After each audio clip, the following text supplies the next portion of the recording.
G'day guys, just another Sunday in Hobart. I'm still waiting for Jarrett. Bart may be on later on, which will be great. So looking forward to that as well. Now, let me just I do have the other setup as well, so I can actually see what's happening, which is good. Just cycle through some of these.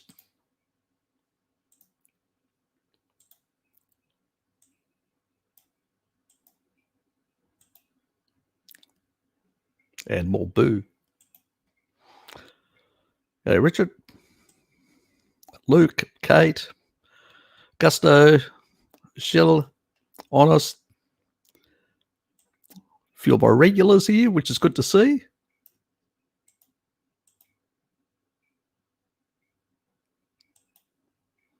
Did I get a dislike? Oh well, you know, there's always a vegan around when you need one. It does count a bit, you know, so they give you a dislike, it still adds. So,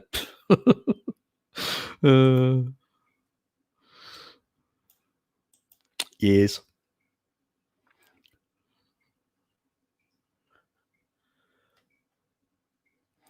Yes, nothing like a nice roast lamb. Yes, I have to say I'm a sucker for roast lamb.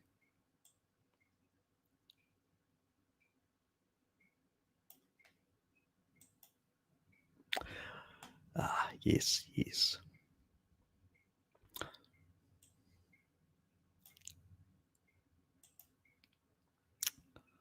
Yeah. Oh, look, I don't mind beef either, but I actually find lamb much nicer.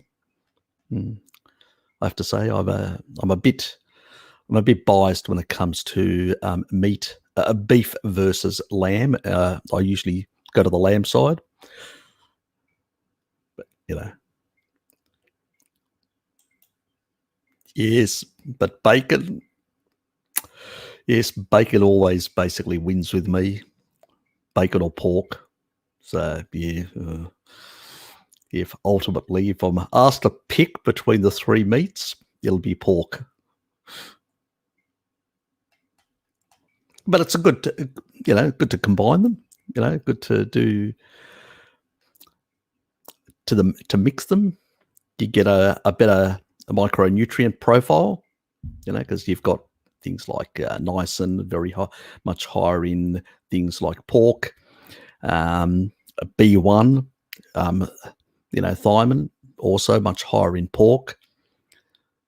You know, so you do get that better mix in that regard. So yes, it does make a difference.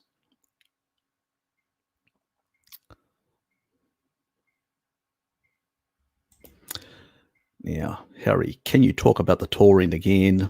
I know you have it in your previous streams and all that. It's in regards to an amino transporter, so, which is really good because it's not really an issue if you're up to 35 years of age. It's not really an issue. You shouldn't be supplementing with taurine if you're up to 35, possibly even up to 40. If you're eating sufficient meat up to 40, it's usually for people like myself in my mid-50s and onwards that probably need it more, especially after 65. 65 is when our levels decline rapidly, and that can make a big difference in terms of synthesizing taurine endogenously inside us. So it's a good idea to look at including taurine, either taurine-rich foods or possibly even supplementing a bit. And I supplement, you know. Some people can consume more meat products than myself. I also have certain methylation issues and other issues that I need to sort of balance with glycine and with things like also choline. So I have issues of that sort. I've actually done a new methylation thing. I actually I mean, you guys know that I did something with Bart a while back on methylation, but I've done sort of a really simplified one at the moment, which just looks at, the foods, which just looks at, the sort of pathways in a very basic, rudimentary, explanatory way. So it's not complicated or anything. I just haven't yet done the post-processing, the editing, the trimming of parts that shouldn't be part of it and things like that. So I'll try and do that tonight. And if I can't release it tonight, I'll probably release it sometime tomorrow. So we'll see how we go with that, depending on how much time, whether I get any calls from my friends or other people interrupt me today. So we'll see how that goes. I've done most of my walking this week. I did a walk which I recorded, which you guys have seen, and I did an 8K walk yesterday with a mate of mine through the domain and stuff like that, and right out to the cenotaph and the new bridges. Anybody that knows Hobart knows what I'm talking about. So through that part, that was just a casual, not overdoing it, which was enjoyable. And the weather was quite mild, which was nice.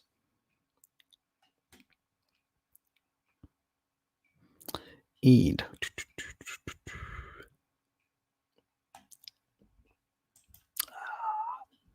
thank you, Rich Tapestry. Yes, good to see you, Richard. I have to basically, whenever I see the word tapestry, because otherwise it'll be pointed out by Luke. Luke will make sure that I don't miss any tapestry things. It's good that we had him last week. That was fun.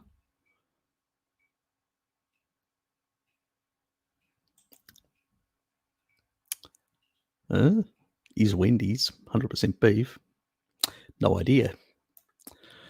Yes, you shouldn't be eating from such outlets. Most of those outlets have a lot of fillers and stuff like that they put in their products. So I'd keep away. Nothing excessive. Just I've just got basically 5 kilo and slightly. So basically, I do about 10 kilo sort of weight lifting. Nothing major. I'm not into crazy stuff. I'm not trying to basically build bulk massively, but what I am doing is using a bit of milk, some more eggs in this period, and doing some sort of weightlifting at the same time. And then in about 2 months' time, I'll push myself into much deeper ketosis and do a bit of a cut at the time and all that. So nothing, I'm not trying to compete with Frankie or anyone else out there. I'm in my mid 50s. That would be too hard yakka to, So it's just to give myself a 10 to 15% muscle increase. Nothing major, and nothing crazy in that regard. So I'm over that sort of stuff at my age. So I used to do shit like that when I was younger, but just trying to maintain good muscle mass, pushing the taurine levels up, so I'll do when I do that sort of weight training and stuff like that. I'll add a bit more taurine into my diet and stuff. But once I'll ease off, once I'm not doing that at a later stage. So yeah, nothing crazy, Kate. Nothing to get excited about. I'm not out there trying to compete or anything like that. So, yeah.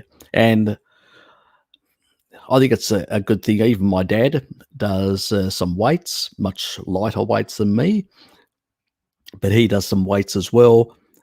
Plus he adds more meat. He adds a bit of taurine and other things like that into his diet.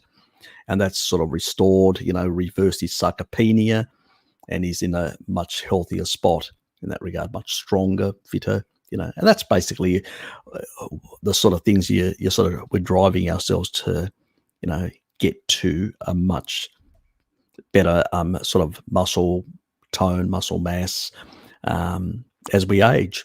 It's really maintaining it, and not losing it, because it's very easy if you become sedentary, sit around, don't do much.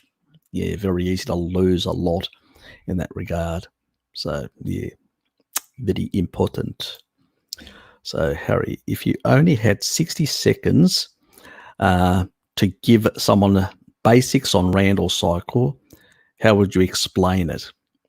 Simple. If you're exceeding the energy capacity of your body to utilize, your cells will downregulate like GLUT4 receptors and the CD36 receptor to reduce the energy coming in. So you'll have more circulating energy in your blood vessels. So what the body does then, it goes, oh, we got too much stuff here. We need to get rid of it. And it'll convert it into fat and store it away for a rainy day. So that's the most simplistic way I would explain it. And when you hit that level, so let's say you're increasing your calories, you're consuming more and more, then you can actually, your cells are getting overloaded. And at that moment, those receptors get down-regulated, so they're not going to pull any more energy in. You get this insulin resistance that actually happens. At that point, that switch over, it's a switch on-off. But then the level after that, once you engage the Randall cycle, then it's a gradient after that. And how high depends on how much like a physical activity you do, how much nutrients you're putting into the system. So it's all that, where on that gradient you'll be. And, when I've spoken about in the past, and Bart's spoken about it as well. Paul Mason's talked about it. There's a lot of people that have talked about it in terms of your glucagon to insulin ratios, and that goes up at the same time. All these growth pathways, which I've mentioned in the past, IGF-1, mTOR, all these sort of go in lockstep up. All these anabolic pathways, all these growth pathways. And yeah, that excess energy will get stored away. So that's the sort of simple way of saying that the cells go, no, too much energy, no more. And basically then the rest gets shuttled off to get converted in the liver to triglycerides, and they'll circulate. If they can't be utilized, they'll get stored. So that's the sort of the easiest way of actually, putting it down. It's probably took a bit longer, but you can take bits out of that and just use it in that regard.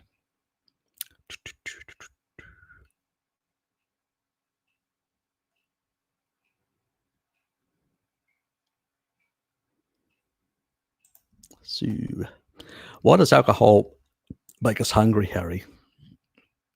I haven't had any in 3 years, but I remember being very hungry after just 2 beers. Well, alcohol gets metabolized in the liver in the same way that fructose gets metabolized. Here's Jared. I'll just put him on. G'day, mate. Hey. Good to see you. Yeah, likewise. Just rushed over and watered a garden and came home. So we finished answering the question, and then I'll say hi. Yeah, not a problem. So pretty much within the liver, your alcohol will get metabolized in the same way as fat gets alcohol gets metabolized uses the same pathways. And that's why you get ravenously hungry. You consume, anything which is high in fructose or anything high in alcohol, you'll get this same level. And the other problem is you don't get a very high insulin spike either with either those two. Unlike glucose, where you get a spike in insulin, an anabolic effect, you don't get much of an anabolic effect. But the body says, well, I don't need this. Alcohol is not required for the body. Fructose is not required for the body. So pretty much. I mean, you need a small amount for glycosylation in terms of sugars and stuff like that and other things, but your body doesn't really need much of this sort of stuff, and it tries to get rid of it. So it uses the same pathway, and that tends to have the same effect that sugar has in making you more hungry. You know, sort of. It's yeah. I mean, but at the same time, it depends on a lot of other things. So if you're a smoker, that will suppress hunger to some extent. You know, I can remember when I smoked and I drank, I sort of satisfied my cravings through the smoking. But when I just drank and didn't smoke, I actually had a stronger appetite because you had the appetite suppressing effect of tobacco, of nicotine, and the tobacco. So yeah, it's a strange relationship, so it become a bit more complex. But generally speaking, that those sort of alcohol and fructose will make you more hungry, where glucose won't. That's a bit of a myth in the low carb community. If you have pure glucose, you can actually achieve a certain level of satiety, like potatoes. You can just have potatoes and be full and not overeat potatoes, unless you basically make them into French fries and combine them with fat, and that has a completely different satiety signal. Which is, because again, a lot of that sort of stuff. A lot of other people have spoken about it. Anyway, I won't go into any more detail than that. I will make something in the future in this. I may even do a collaboration with Pim on just talking about all these sort of addictive substances and how they work and all that, and get into a bit of the biochemistry and look at it. But that will be for a future date. It'd take too long to go into all the details to explain why it happens and how to fix your brain chemistry and stuff like that. So it's a bit more involved in that regard. So we'll leave it for another day. But yes, no different than fructose. And to some extent, because it's metabolized through that's a similar pathway and affects you mentally in a similar way. So alcohol is an older person's or an adult's addiction, and fructose is a younger person's with the sodas and all that. So let's move on. Yeah, Robert Lustig comments on them being so similar. They are. They use the same pathways, and he's right. And that's yeah. I forgot about Robert Lustig. Yeah, he's spot on about fructose and alcohol metabolism being very similar, and that's why they call it non-alcoholic fatty liver for the people that are using the fructose fattening up. Because I mean glucose is not going to will get oxidized in your mitochondria. It's not going to you really have to consume a lot of glucose before you get a lot of it converted to fat, or engage the Randall cycle where you've had excess calories and the body needs to store it away somewhere because it can't burn it at that moment. So that's the only times. So I mean, glucose has been demonized wrongly, and glucose at the same time, when it comes to advanced glycation end products, does not actually create as high advanced glycation end products as things like fructose does, or alcohol does, or burning something or overcooking it and stuff like that does. So I think we need to be very careful. Is it optimal? No, it's not. There's a difference between being optimal and a difference between being very glycating. It's not as glycating as fructose. Fructose is massively glycating. So anybody consuming sucrose which is basically table sugars and all the other related sugars that are out there that people are consuming, will be highly glycating. So it's something like where with glucose it's less than a percent. When it comes to fructose, it's 4 orders of magnitude, if not more. I think it's 5 orders of magnitude compared. So that's the difference between having a potato and having a soda. The soda will definitely glycate you a hell of a lot more. So there's a fundamental difference there. And that doesn't, potatoes not optimal. You know, I mean, you can have the same amount of calories in a steak and or seafood or whatever else, and you get far more nutrient density and more bioavailable micronutrients as well, not just the energy. And fat is a better energy source because it's a cleaner source. It doesn't create as much reactive oxygen species in the actual mitochondria, you know, because it's not going through complex 1, which is what all glycolysis, you know, all the glucose related, you know, and pyruvate, all that goes through that pathway, and as a consequence is far more energetic and creates far more reactive oxygen species. So if you want, you know, that sort of consume those sort of foods, you're going to create more ROS in your body.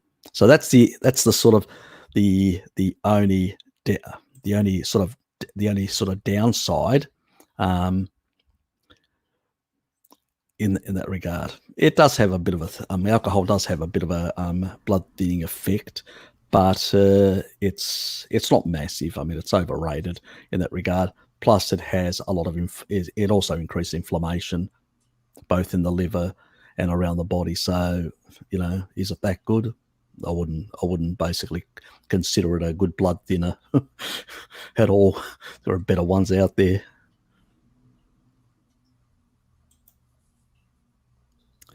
Anyway, good to see you, mate. Hey, yeah, good to be here. I have a little garden over at my mom's house. She lives over town, and she's on well water is the reason that I have it there instead of at my place. So I'm able to grow in living soil. So I had to run over and water it in between Bart's stream and your stream. So here I am. She's on well water. Oh, that's, you know. Yeah, she's her house is like right on the edge of the city.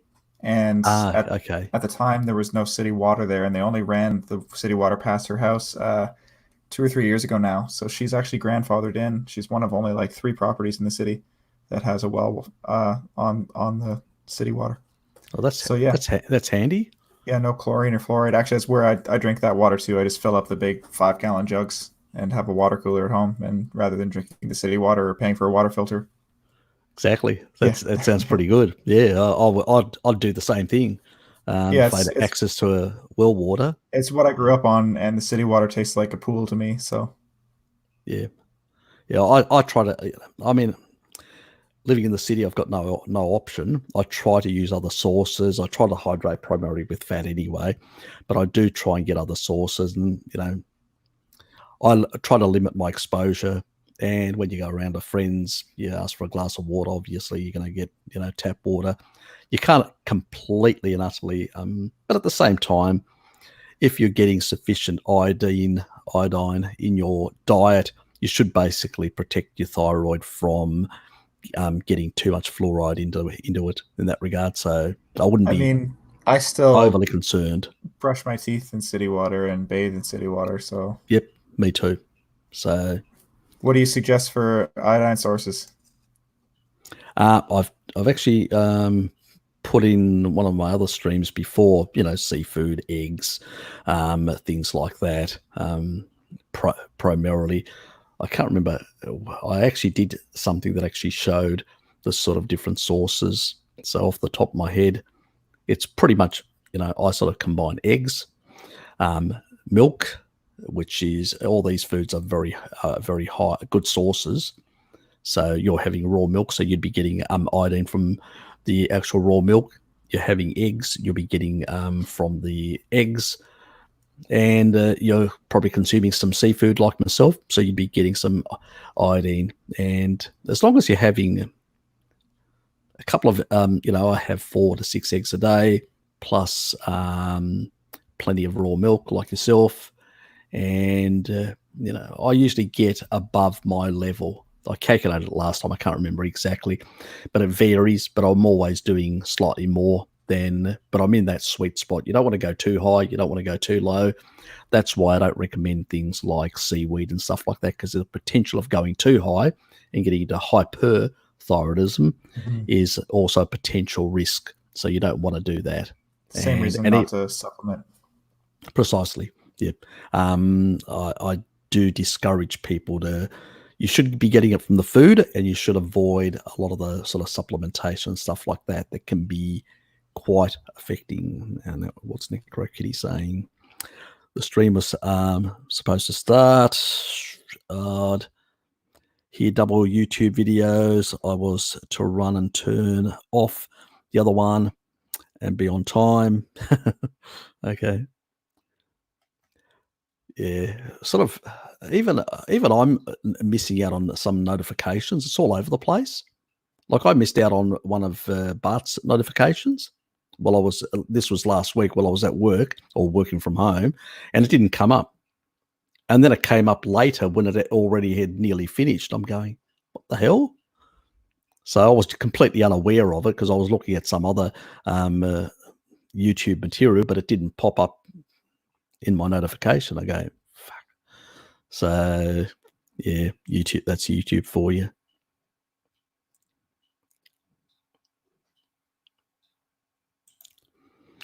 You've got a bit of love there, mate. You got a bit of love. There's always love on this stream whenever I arrive.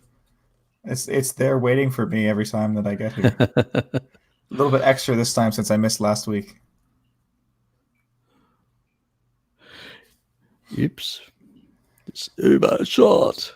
That was not what I wanted to do.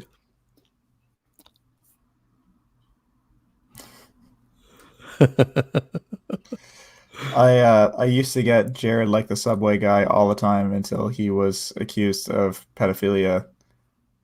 And then the Subway dropped him, and then he fell out of pop culture real quick.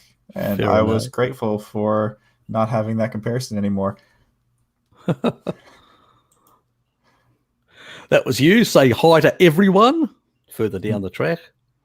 I've got the actual 2 screens now working to keep an eye on things. Oh, to have the YouTube chat live and then also the StreamYard live.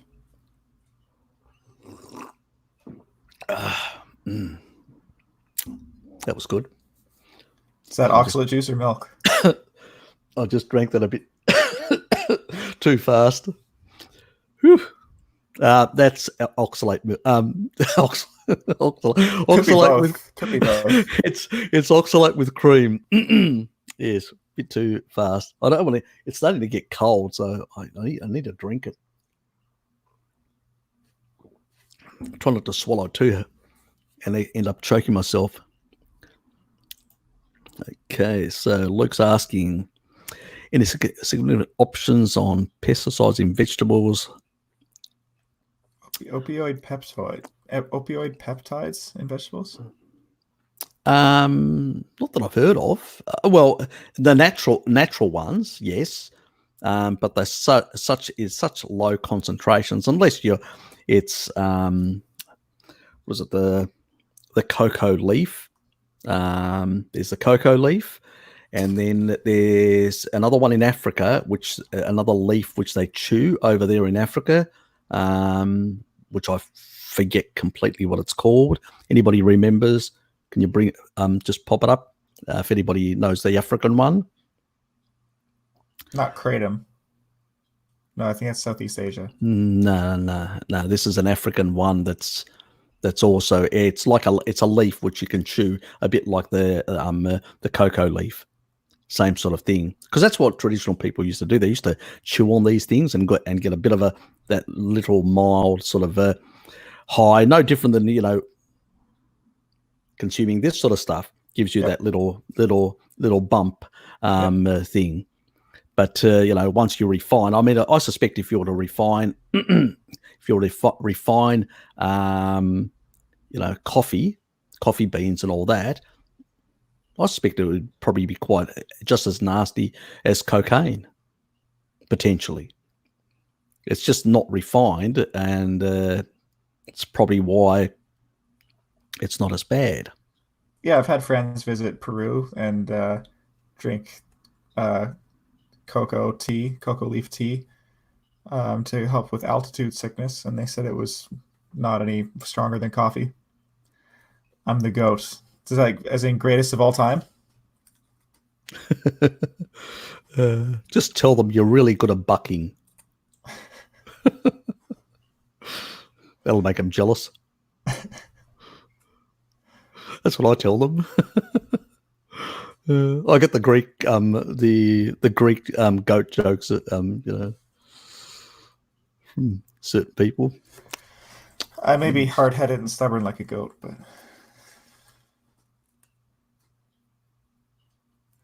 so I've been putting on weight with pork and dairy.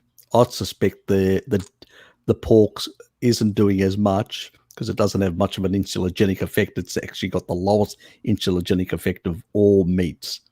So I would say the dairy is probably doing most of that. But then again, dairy isn't as potent. It's because it's 80% casein. The difference between a powder casein will go through your system in 4 hours. But when you have milk, the casein from milk can actually remain in your system supporting muscle protein synthesis up to 7 hours. That's why the old bodybuilders knew this trick. They used to consume about 4 liters of raw milk together with a lot of eggs, stuff like that, to get all that cholesterol in, all the the anabolic effects as well by combining the milk products with more aminos in there that were slow release, because when it comes to eggs, very much like casein, it's a much slower release protein, which is great. So once after your workout, you want a slow release so you can sustain a much longer period of muscle protein synthesis. And that was what the old bodybuilders used to use. A lot of people now are using fructose like honey, and I'm going, what the fuck are you doing that? You don't want to be using, what you'll get a bit of an anabolic effect, but you'll end up getting also a pot belly. So you'll end up having more muscle mass, but also a bit of a more pot belly like a lot of the modern bodybuilders have. Or, sort of where you look back in history, those guys really knew their stuff. They didn't use anabolic steroids. They didn't use any of this sort of crap. And they use these foods. They combine them, especially eggs and dairy, in large amounts. And they had this massive anabolic effect in muscle protein synthesis after they did a lot of exercise. And they used to also use raw whey as a pre-workout thing, or some of them just used to use a number of other dairy products as well, plus kefir and stuff like that. So they're very different compared to today. And you look at Arnold Schwarzenegger and all those other great athletes back then, and they were lean and very muscular. They didn't have these protruding pot bellies because steroids weren't available. And the other thing is you didn't have the sort of foods that people are combining now, like rice and stuff like that, rice, honey, and all these sort of things. Yeah, galactose is very different. I mean, yes, it does convert to glucose. It goes through 4 steps to convert to glucose, but at the same time, because it comes from an animal source, it's actually lower in deuterium, which is good as well. So it causes less dysregulation, as far as your mitochondria go as well, which is really important. So I've used probably about a tablespoon of raw honey before the gym in the past as an experiment to give me a little bit more attack at the gym, I guess. So you're saying that that's counterproductive, or just in too great of amount it's counterproductive? What's the amount? Exactly the amounts. I would usually do a tablespoon maximum, usually more like 2 teaspoons, 2.5 teaspoons. So that's very little. It's very little. So it's not going to have any pronounced effect in any way. So I wouldn't really worry about such small amounts. I'm talking about where people are really using larger amounts in that regard. So it's probably that very small amounts. I've actually got Manuka honey, and I've actually used like a teaspoon or stuff like that, or a small amount in that regard. But if you're doing it on a daily basis and you're doing large quantities, and a certain length of time, it could have certain deleterious effects. So what kind of large quantities are bodybuilders or modern bodybuilders going wrong with? Like, how much are they taking? It must be a lot. Well, they're relative to what they're combining a lot of fat with a lot of they're not actually consuming as much dairy. Dairy, they're using a lot of the powders like casein powders and whey powders and stuff like that. They're not actually using actual dairy itself, because it's sort of gained, how can I put it, because of all the anti-milk campaigns that have happened over the last couple of decades. It's not as fashionable anymore. So it's pretty much what they're using is all the powders, refined powders, which are high in deuterium as well. So they're not the most healthiest sources of these aminos.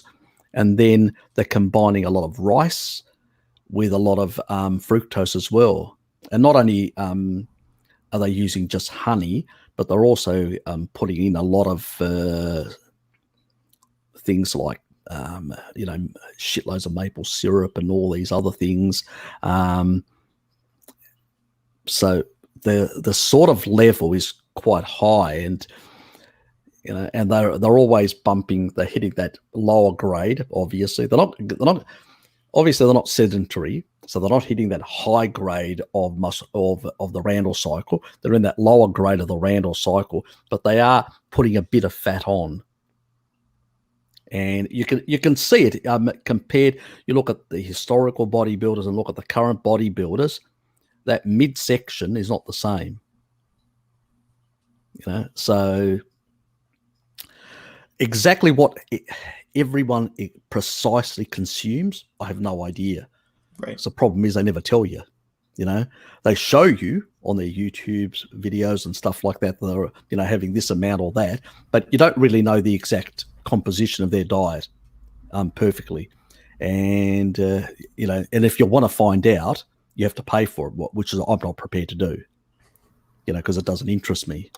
But some of their subscribers actually do pay, and but that's fine. I've got no problems with that. But what can you say?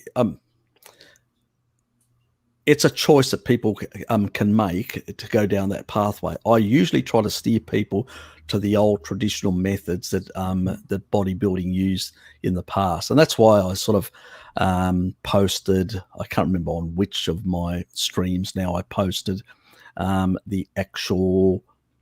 I think I've sent it to you as well. That the bodybuilders sort of smoothie or whatever. Which I think so. Yeah.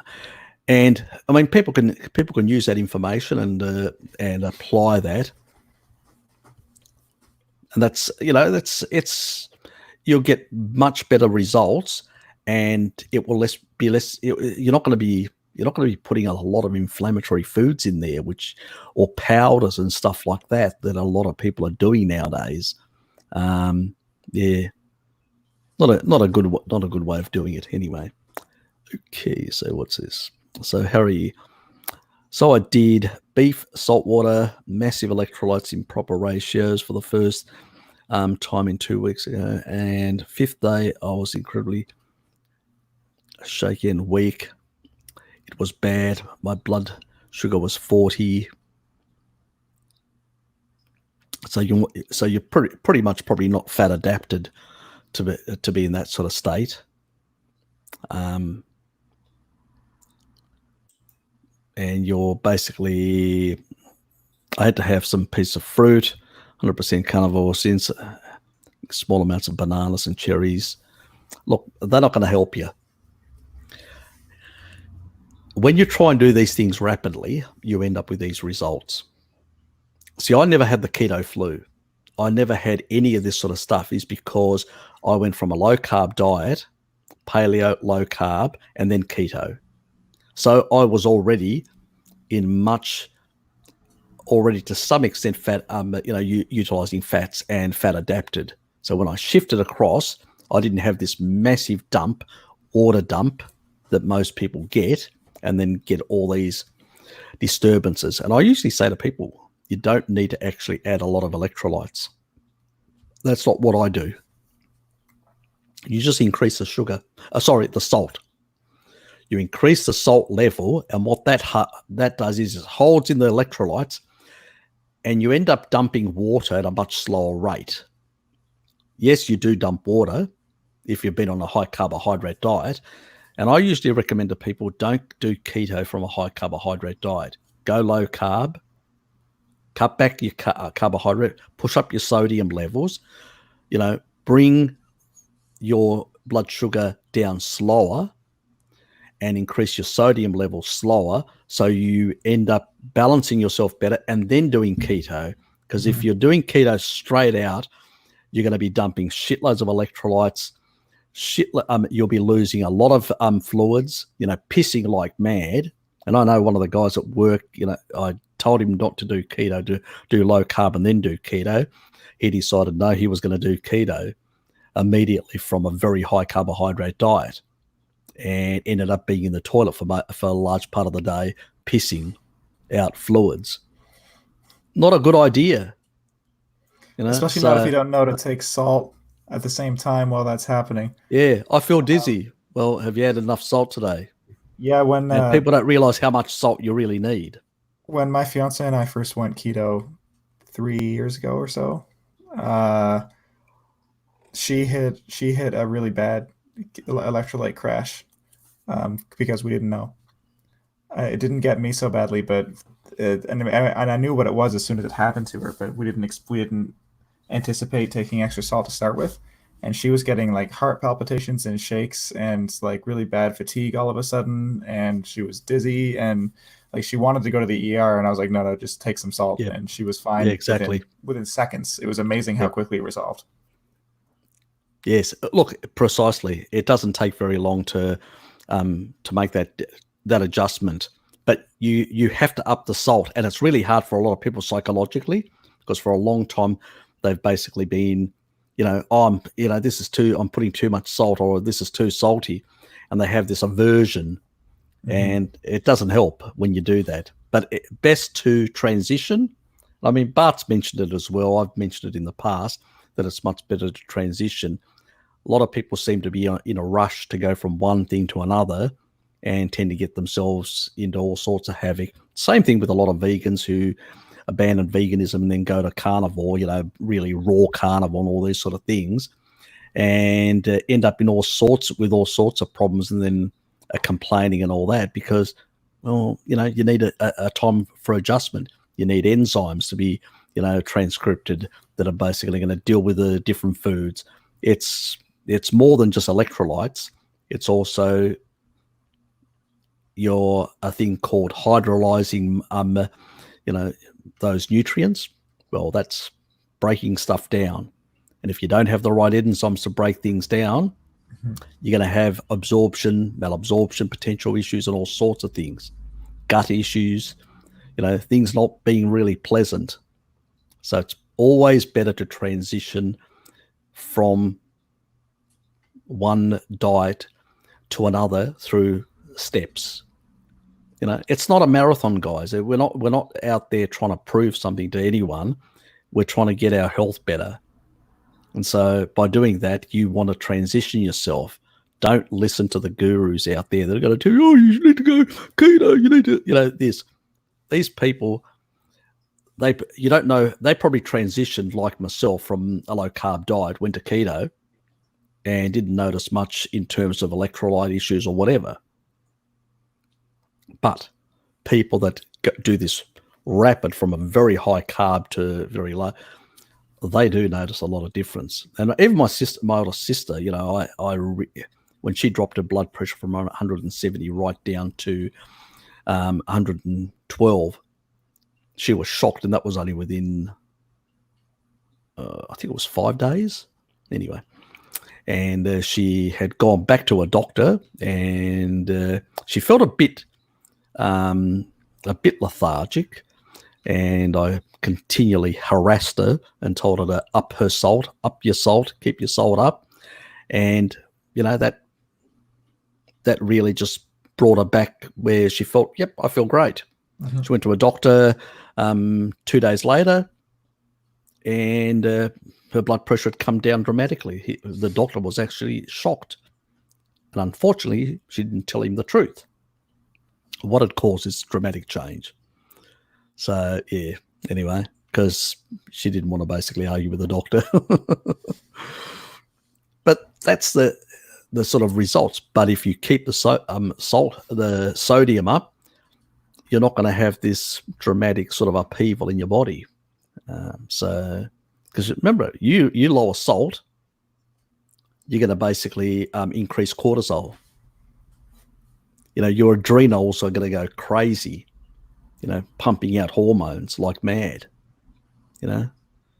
But what does salt do? It suppresses cortisol, you know, sodium. So, you know, if you don't have enough, your stress levels are going up. And this is why a lot of people that end up with what they call adrenal fatigue on a low carb diet or keto diet is because they don't get enough salt in their diet.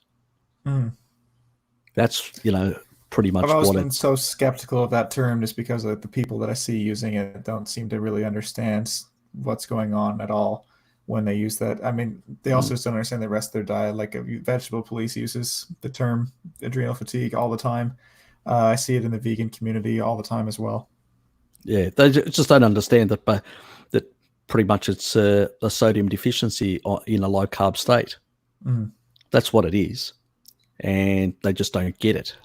And remember, if you look pre-refrigeration, we were consuming 10 times the salt, but we weren't actually putting it into the food. You know, you didn't have the salt shaker and just put a whole lot of salt on your food. No, your butcher would have salted the meats. The different outlets that actually sell seafood, the seafood outlet, they would have, you know, put all this salt all over the seafood to keep it from, you know, going bad. That was lack of refrigeration. So due to lack of refrigeration, we used a lot of salt, 10 times the amount we use today. So you didn't have to salt anything. So we were used to it. That was normal. Nobody had high blood pressure issues. Nobody had any electrolyte imbalances. Nobody had anything. Now we move forward. We've had a history of refrigeration and high carbohydrate diets, which keep sodium in. So you don't have to consume more sodium. And if anybody wants to understand this a bit better, go and see the video that I did with Pim, the chat, on the sort of the guidelines and how they come about and the history going right back to Walter Kempner and his research. And he had people on very high carbohydrate type diets but very low, but only iron, and he removed all the other electrolytes to practically nearly zero, because with high insulin, you're going to have high retention of fluids and high retention of all the electrolytes. So you don't want to actually put more electrolytes in there in the system. But it's the complete opposite when you're on a more animal-based diet, which is traditionally what people were before we got into this low-fat craze. Yep. So pretty much, and then we sort of mucked it up. And now we're trying to go back with refrigeration. We're trying to go back to a time that we don't understand because we haven't lived historically. So we don't have the sort of lived experiences that our grandparents may have had.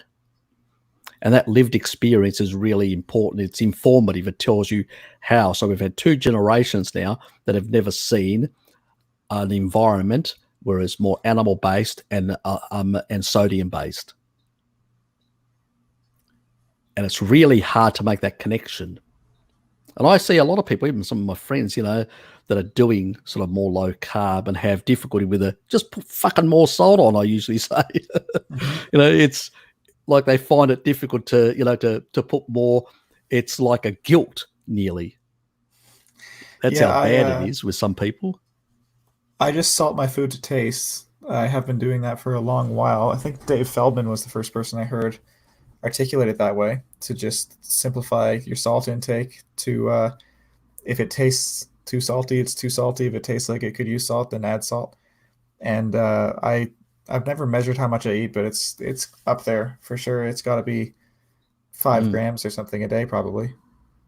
Yep, exactly.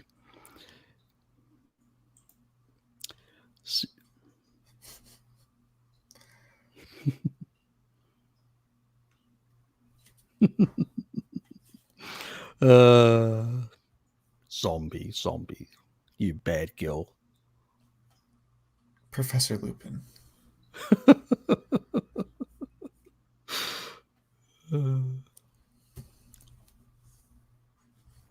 I'm not that familiar with Harry Potter. I had to look up who the actor is.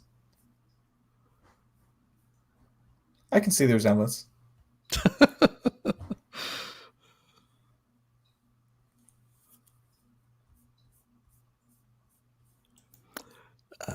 So what was this one? Okay, extra half.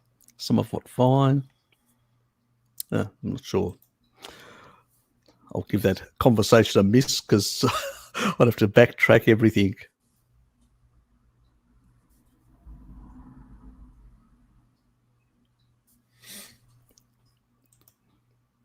So Kate says that, yeah, they were actually using ball water out there. That's actually my younger sister's moved to Perth. I should actually ask her what she basically thinks of the water over there. I don't really know much about it. So that's the same thing as well water, right? It's just another term for. Well, ball water is, you've got subterranean water, massive, lakes under the actual desert within Australia. There's a lot of subterranean water, bore water. Okay. The problem in some areas, you can get a bit more salt in it. It can actually, and there are different minerals and stuff like that can change the sort of the taste, and if people are not used to it, haven't grown up with it, it can be a bit off-putting for some people. Okay. So I'm glad I asked, because I had heard that term before from an Australian guy on Discord. And, this isn't we're not talking about well water where you've got because with well water you can either have some water under the groundwater, or you can basically also have like a stream, an underground stream that's actually feeding groundwater. Yeah, the one that I'm drinking from it's an artesian well beneath the ground. Yeah, where it's a complete different thing when we're talking about bore water in Australia. We're talking about these massive subterranean lakes, and some people actually can get into these caves and actually swim for kilometers. So there's actually people that I find that creepy. Underground. I know. It would be. I'm not interested in that. If I was going to do any snorkeling or stuff like that, you'd want to do it in the sea where it's less claustrophobic. It seems that would be quite Yeah, I mean, some people like doing that sort of stuff. People gonna people. Yes, exactly. Let's try to find some other questions. Oh, was that the African leaf you were thinking of? I think so. I think that's what it's called. Yeah, it's in the Horn of Africa. Yeah, and that sounds right. Cat. Yeah, like cat. Yeah. It's not pronounced exactly like that. And it is a stimulant, and it does provide it actually, compared to cocaine, it actually gives, I think a lot of people are saying it gives you a bigger high. And this is unprocessed stuff, so yes, hopefully nobody comes up with an idea of processing it. Yeah, we've got enough crap out there. We don't need to add to the misery. But then again, it may not be as addictive. That's why they don't do it. Certain things, even when they're refined, they're less addictive, even though their concentration may be higher. It's interesting.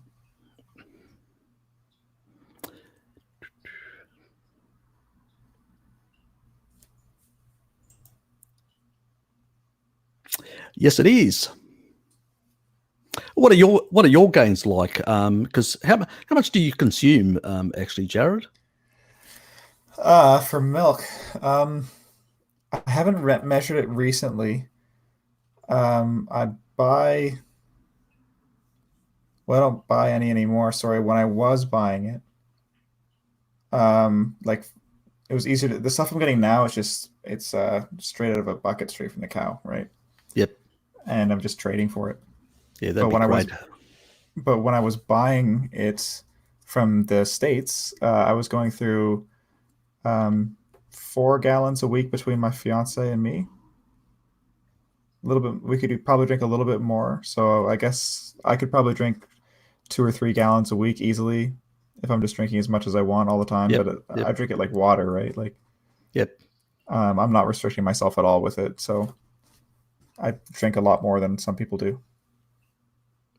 Look, there's another one here, and I'll just put this part here in terms of the sort of combination.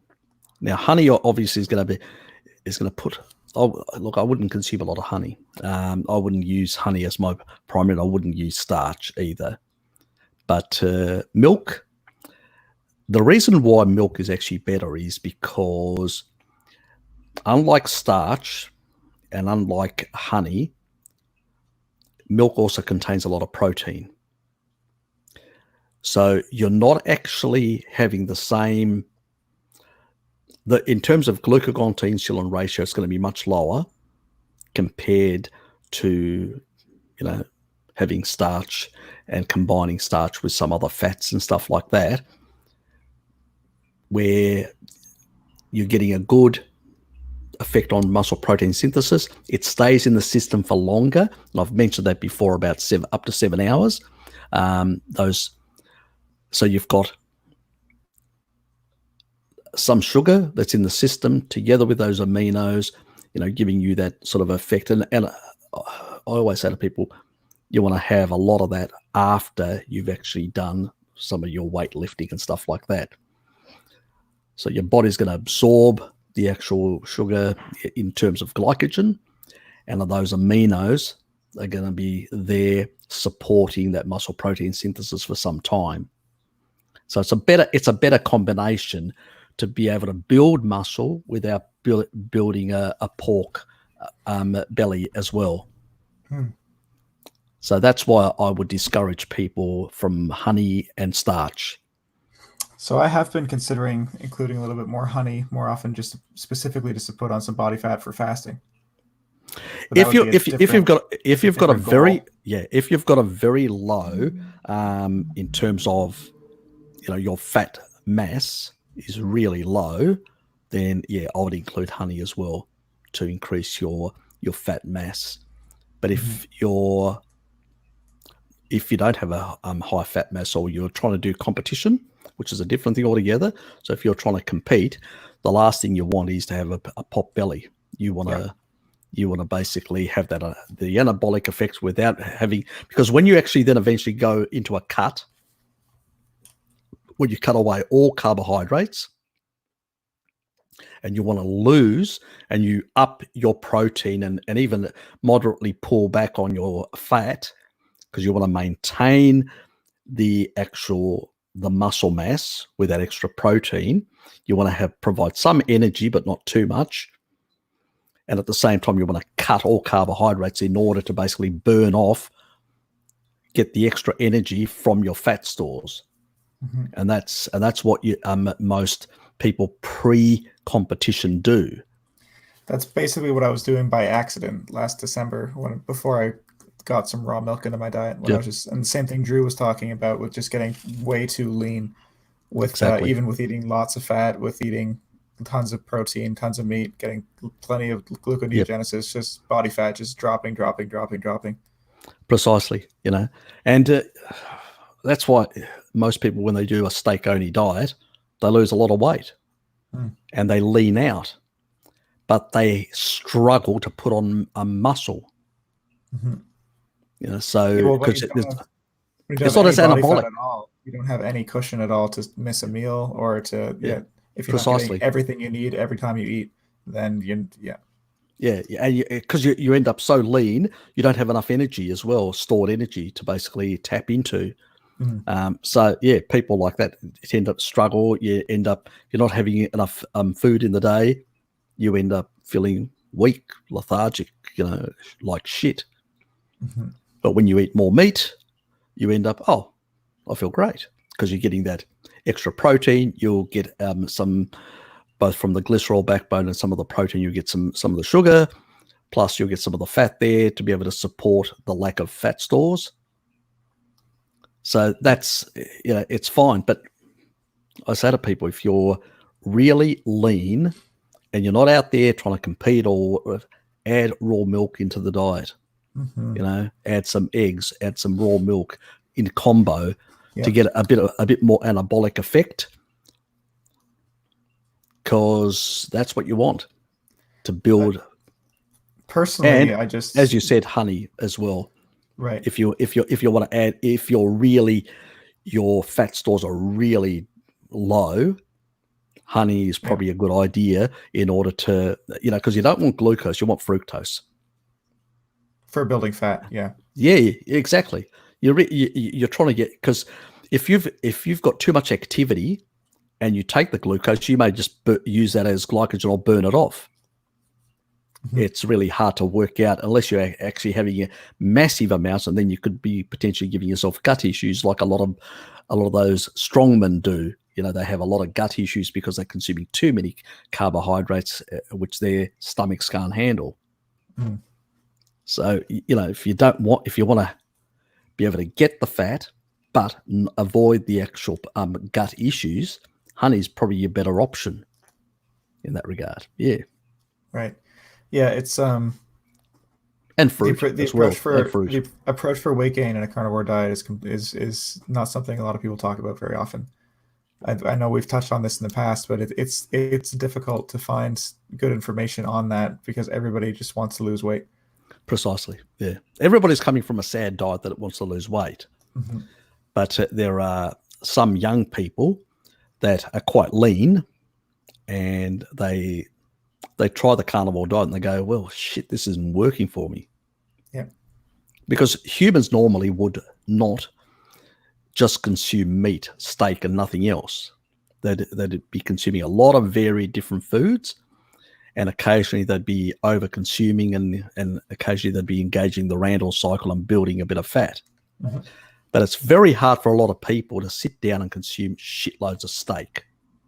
Not easy to do. I mean, you know it from yourself. Yeah. If you sit down to try and do it, it doesn't work.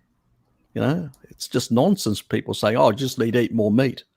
Well, I can't really eat it. I'm struggling to eat more meat. I think that could be a reasonable approach for somebody that has weight to lose. Somebody that has those that extra nutrition stored in their body fat. Yeah.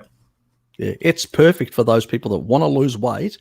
That's what they should be doing. They should be minimizing the amount of calories they're putting in, and they want to put high nutrient dense calories, because So when you do lose weight, you will need a lot of transcription factors, a lot of different enzymes that will be involved in dealing with all these metabolic processes. So you need to prioritize protein in those sort of circumstances. You don't want meat that is too fatty, but you don't want it too lean. You just want it somewhere in between. Plus, you want to take out all the carbs. So you want to be able to get some of the actual fat-soluble vitamins coming in. Mhm. You'll release a lot of stored fat-soluble vitamins. Now, if somebody's come from a SAD diet, they probably don't have a lot of stored fat-soluble vitamins. And that's why I always recommend that could you've be got the opposite. They might have experienced a little bit of inflammation, burning some of that fat off. You will basically also, because you'll be, I also say to people, use a low dose because the majority of people will have come off a high carbohydrate, high seed oil diet. So they will have a lot of stored PUFA in their fat cells. And a mate of mine yesterday, because I was actually chatting with him, he goes, I remember back then I felt like crap. And I said, it was all that PUFA coming out of your system. And he goes, you're probably right. So he felt, when he went low carb, and he felt absolutely like crap for 2 years, and then started getting better. So vitamin E?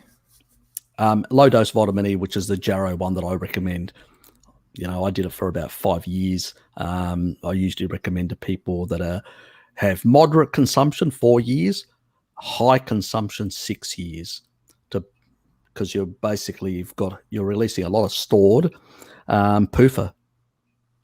And this is what a lot of these, like your Ray Peats and all that, jump up and down and say, oh, all that free fatty acid in PUFA is causing all these problems. Yeah, but how are you going to deal with it? It's a catch-22. I need to lose weight to get rid of it. But at the same time, what's your solution? Eat more carbs? That's not a fucking solution.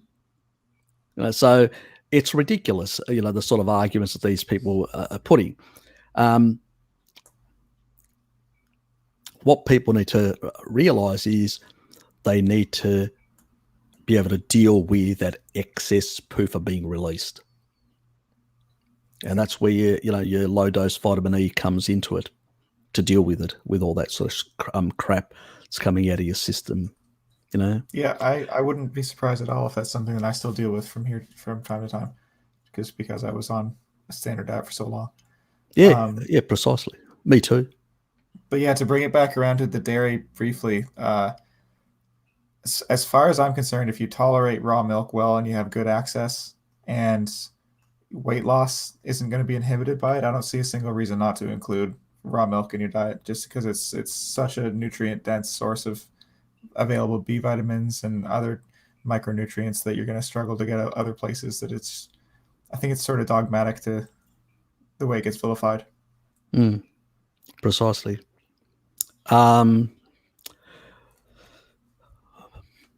Could be electrolytes. It could be salt. Unless I know exactly at what state you're in, where you are, and all that in the picture. Sometimes it could be magnesium. And you say to people, do an Epsom salt thing. Yeah, if it's cramping, my assumption would definitely be magnesium, and an Epsom salt bath would be it. It'd be a very easier approach, because sometimes if you've got issues with, because I don't know people's circumstances. That's why I don't usually say supplement. One, supplement, you can cause imbalances. Two, with supplements you can cause other issues in terms of if there are malabsorption issues there. You won't get it in. It's a waste of money. You'll just poop it out. So it's much better with a magnesium sort of Epsom salt type bath. Sit in there for, half an hour, whatever, and absorb all that in, because it will be, the body will absorb more or absorb less depending on where it's at in terms of homeostasis. It's a bit like your vitamin D. When it's brought in, it's stored much better when it comes from the sun. But, so it's a lot of things like that. I'll definitely push up the salt levels,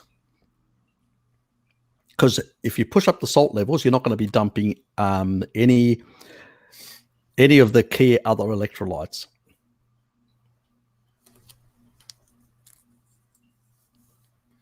Yeah, sodium regulates your use of potassium and magnesium, and does it regulate calcium too? Has Right. sodium calcium channels. So that would be the primary reason that for fasting, they recommend. That's in the just to clarify that's in the blood.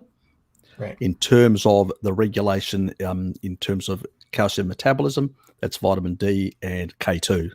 Right. But so salt's role regulating the other electrolytes would be the reason that so many people recommend to focus on salt for fasting. That if you feel bad while doing a fast, and especially if you're doing less than like 4 days or so, just focus on getting salt. You probably don't need to supplement magnesium. A little bit of potassium could help, but again, as Harry was saying, if you introduce something without knowing what your other levels are, you could just throw it off balance even worse. So yeah, that's why I sort of, even when I do a fast, I don't use any of the electrolytes. I just up my sodium because it keeps everything in. Right. Because I'm already on a low carb. I don't have a lot of high insulin. So insulin's just going to drop very little from where it is. And so I'm not going to dump as much electrolytes. So if you push up the sodium, I keep everything in. Not an issue. I personally focus on sodium for the first 48 hours or so. And then beyond that, when I start finding that just salted water doesn't, if I'm still feeling flat or it's not picking me up, then I'll add a little bit of potassium chloride. But I mean like a very small amount, literally just like a pinch in a glass of water kind of thing. You don't need much. Oh, did you leave the stream by accident? I just accidentally clicked on it. Shit. Yes, I was going down here, and I did realize my cursor had strayed in that direction. I could have knocked you out. Now, I would qualify all these statements with it turns into a completely different ballgame when you get into extended fasting. When you're going beyond 4 or 5 days, then you probably do want to start considering adding in some magnesium. Yes, so that is with testosterone replacing therapy. What is my opinion on that? I wouldn't do it. I don't remember the protocol for it. There's another version that's not TRT that does put you on. It's either a steroidal-like compound or hormone replacement for a brief time. I'll finish it. It's not a permanent replacement therapy. It's just to jumpstart your own body's production of the hormone. I forget what the protocol is, though. Yeah, look, I would. This is my view. I would need to know more about where you're at, what your situation is, and stuff like that. There's Fapnado asked me about his testosterone, and I actually mentioned to him what he could do in that regard, and he's put it up on the all that information. I'm not going to repeat myself. It's on the Discord, so it's a lot of it. It's there and stuff like that, because it's you really need to suppress. It's not only because it may not be. Some people say, well, it's estrogen is a big issue, but it may not be just estrogen. It could be prolactin as well, maybe high. So it could be a number of factors. The sort of combination that I do is that I recommend to people. You should never, let me explain this from the beginning. When it comes, there's two things that I majorly push. One is choline, and the other one is boron. Now, with boron, you have to be very careful. You don't want to go over 20 milligrams because it becomes very toxic. And even getting close to that 20 milligrams can be a problem for some people because you're still getting some stuff in your diet. And I don't know where you are. So it's best to not go anywhere over 12. Because even if you get, let's say, 3 or 6 from your diet, you're not going to go into excessive, you're going to be still in the safe zone. Now, you do 12 for about a week or two. Then you drop it down to 9 for a week or two. Then you drop it down to 6 for a week or two. And then eventually you drop it down to 1, potentially for the rest of your life. I don't know your circumstances or what exposure you have to xenoestrogens and whatever else in your diet. So what that will do is that will not only suppress prolactin, and if you've got any signs of male pattern baldness, prolactin is an issue. So that will suppress prolactin, and it will also put a nosedive into estrogen, estradiol in particular. So estradiol will come down dramatically. And that's with boron supplementation? Yep, exactly. And you will notice dramatic improvements in your libido, in your testosterone, free testosterone levels, and your boner. So if you're a male, that is. So that's that part. Now, choline is also a very good methylator. And it's not only, in terms of homocysteine, which we all know about, but also dealing with high levels of estrogen. So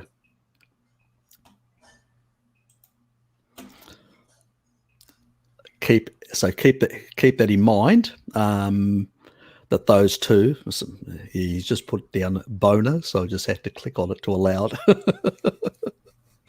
it. Yeah, so what are my other moderators doing? Yeah, so pretty much that's the sort of combo that I would do. Obviously, you want to reduce the type of foods that actually increase a lot of these issues. So you want to take those out. But the last thing I would be doing is when you use these hormone replacement therapies, what actually happens is you down-regulate your own production. Mm-hmm. Yeah, and it's almost a permanent intervention usually. Yeah, exactly. And it really just, it doesn't fix the problem in many cases, because if you've still got high estrogen levels or high prolactin levels, you haven't dealt with the problem. You haven't cleared it out of your system. Mm-hmm. And if you've got a very estrogenic environment as well, I don't know what your environment, what your living environment, what you're consuming, and whether there's a lot of xenoestrogens in your environment. No idea. You'd have to investigate that. So boron, is that potent that it's like single digit milligrams a day of supplementation? Double digit. You have to be over 10. All the studies have shown when you're over 10 or close to 10, you really get good results. And they come in 3 milligram tablets. Okay. So that's the sort of, and I'll just,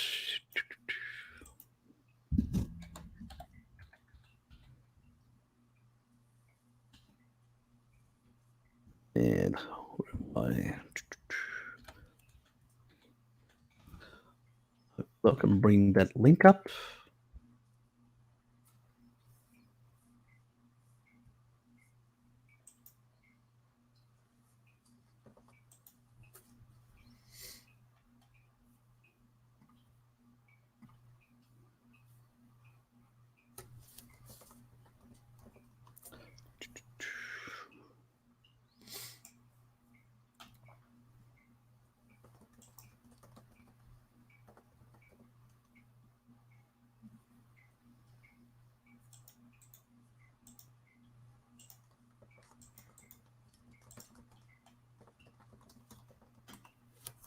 Okay, let me share my screen.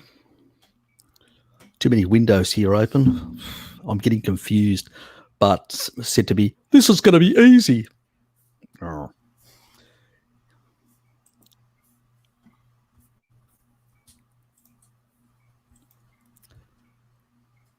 So that's the brand that I use,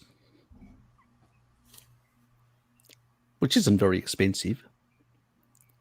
And the other reason why I use it is also because it's got pretty good levels of riboflavin. Riboflavin is really important in terms of the methylation cycle, but that will be in my methylation thing, so we won't go into that at the moment. You will have to wait and see it. So this has got most of the supplements have got 3 milligrams. You know, they're pretty low, and this has got no other shit in it either. So And it's pretty much methylation for the layman in the audience just being your body's ability to deal with the waste, correct? Just like the detox side, effectively. exactly. That's it. Just clearing out crap out of your system. Key. And where's a button?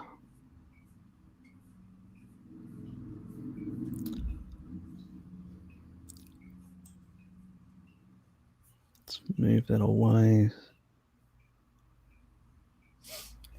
Okay.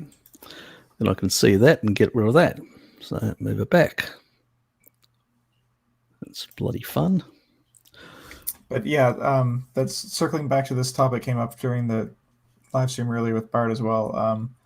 I feel that hormone replacement therapy for correcting low levels like that is sort of a cop-out, easy thing for a doctor to prescribe, where there are a lot of other interventions that you can try first. That's not to say there's no value in it, but it's it's a permanent intervention with a lot of drawbacks. Yeah, a lot of people, once you go down that sort of medical pathway, you can really end up in a lot of mess. And tons of hormones and one drug after another, and just never-ending story of misery. And, if you're interested in TRT like that, do your research. There's, there's a specific look that men get as well with it, right? Like the really, really, like your nose bridge widens, the muscles in the side of your head all really develop quite a lot. Your head gets really quite wide. Just look at Joe Rogan, basically. Yeah, exactly. Yeah, I just kind of, look, problem with, and this is not to be derogatory to my American supporters and subs, it just seems like they've been brainwashed for multiple decades in believing that everything can be derived from a pill. And that's not the case. No, and unfortunately, genes are smarter than that. You just need to give your body the resources it needs. Yep. And unfortunately, a lot of us have been manipulated for a very long time.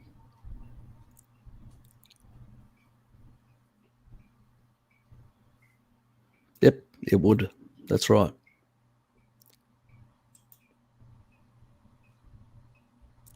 Yes, nothing like salt. We just we need to get rid of our fear of salt. I mean, people in this audience hopefully are open to that. They've already confronted their fear of saturated fat and red meat. Why not add salt? Yeah, exactly. It's just really crazy. Look, I will do something about that smoothie, and I will do about some of the bodybuilding tricks that people used in the past. It's just like a lot of other things that I need to do and I haven't done. They are happening very slowly. I do have a day job, which makes it really hard to do a lot of this sort of stuff. You should see my list. I've got a long, long list of things to do, and I'm just getting through them. And each time I delete the entries as I do them. They will happen in your lifetime. Well, don't just delete them. You just have to cross them out so you can see the satisfaction. Well, I could do that. I just like I like the list to actually shrink because it keeps growing. So it's a psychological thing with me. Oh God, I've got all that to do. So by removing them, I don't know. Maybe it would work as well. Or maybe it would depress me even more. Oh, I've still got all these to do that I've promised. Yes. That's why we do some of these longer chats. We get a lot of information out of them in that regard. So, but yes, it's hard to sort of balance a day job together with trying to do a YouTube thing at the same time, because you've only got limited hours. You've got 8 hours where you're working. You've got 8 hours where you're sleeping, and then the other 8 hours you have to dedicate part to your family, friends, and partners and stuff like that. And then you've probably got about a couple of hours every day for other things. So it is tight for a lot of people trying to, if I was full time, yeah, it'd be probably really easy in that regard. I'll just put that up there for a sec.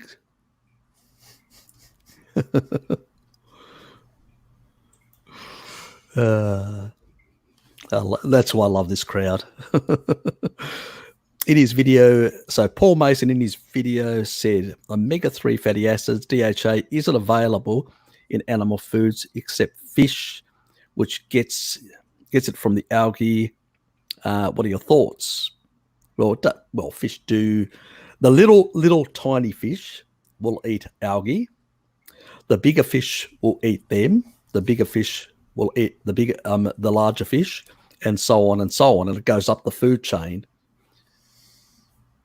Now, as far as DHA and EPA, fish is, there's a bigger concentration of it, amount. That's true, but there is in animal foods. There's still some DHA, and there is some arachidonic acid and all that. You don't need as much.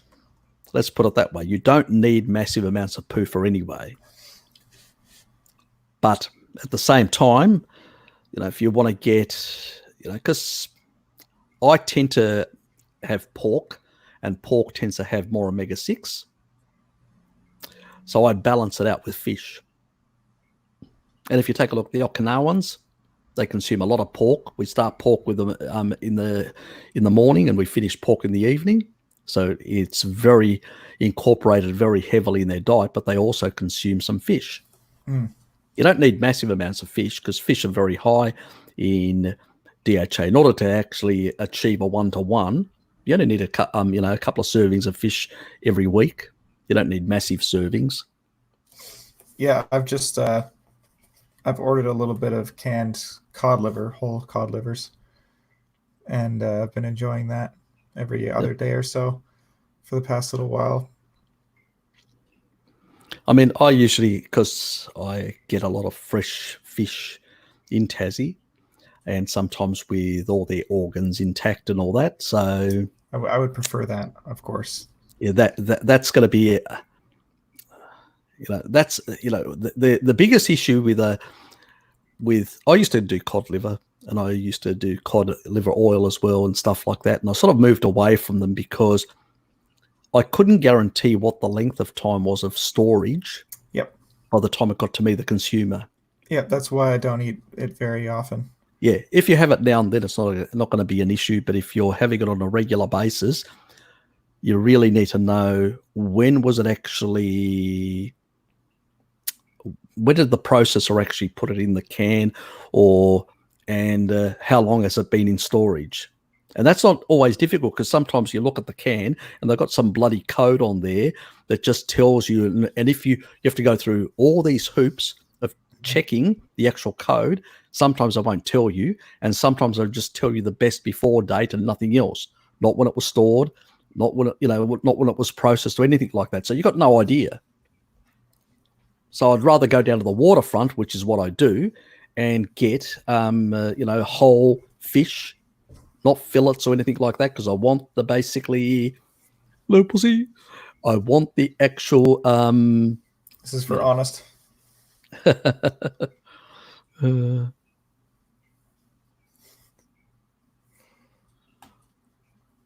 She make a request. I would prefer to just be able to get whole fish that way. I know if I have a friend who works for the DFO, the Department of Fisheries and Oceans. And I'm trying to get him to connect me with somebody that might be able to get fish liver in some decent quantity fresh, but I've been unsuccessful so far. Yeah, look, it's sometimes hard. I'm sort of lucky that down here I can actually go fishing to a certain location and actually catch cod, and I can get it fresh as. Where it's very hard to do that in other parts. So it's probably missed a few questions further up. It sort of jumped off into different areas. So if people want to ask anything else. Okay. Should I have been more specific? Ancient deposits. Look, I actually use a different type. It's I'm trying to remember the name now. Just give me a sec. I'll be back.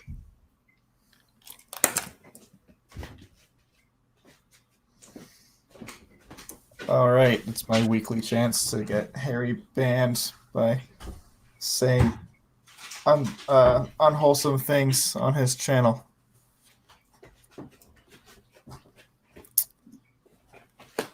Oh, it was much shorter than I was expecting. He's so fast. Pure and natural. Mild and gentle flavors. So basically, it's harvested. So this is what it says. Harvested from a 5 million year old natural salt lake situated in the remote region of Western Australia. Lake Crystal has a mild and gentle flavour, which is distinctive, subtle, and no briny, harsh, or bitter aftertaste.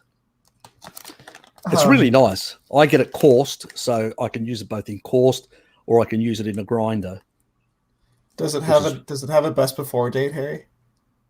It does. That's hilarious. Which is hilarious because the ingredients is pure, natural, lake, no additives, product of Australia. How's that for your luck? It's there for 5 million years and it's only good for a few months after you buy it. Well, from harvesting, because there's actually regulations in Australia. This is how crazy it is. They actually have got regulations on salt. And from the moment you harvest it, you basically have, I think it's a 3 or 4 year type thing from the moment it gets harvested, as if I think what they mean is the manufacturers that it has to do something with that it can draw certain moisture. Okay. And that moisture that gets drawn in can actually make it very clumpy within that amount of years. I was going to say, it would need an anti-caking agent or something not to do that, which you don't want. Exactly. Yeah, because this doesn't have any anti-caking agent. The ones with the anti-caking agents have no date on them mostly because they can last forever without clumping. Take off your blinkers. Just trying to tell me it's a regulation. Thank you, sir. I'm aware. I was taking the piss. So this is a really nice brand, and there are two reasons one that I like it. It tastes nice, and because it comes from a lake, which is really, it's got a lot of there's much in terms of the profile in terms of trace minerals. It's much better than many other stuff.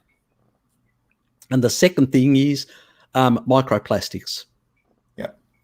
0 microplastics. Yep.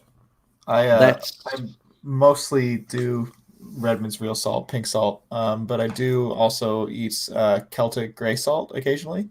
Yep. And depending on where that's harvested, that would be a sea salt. So depending where that's harvested, there could be some microplastic risk.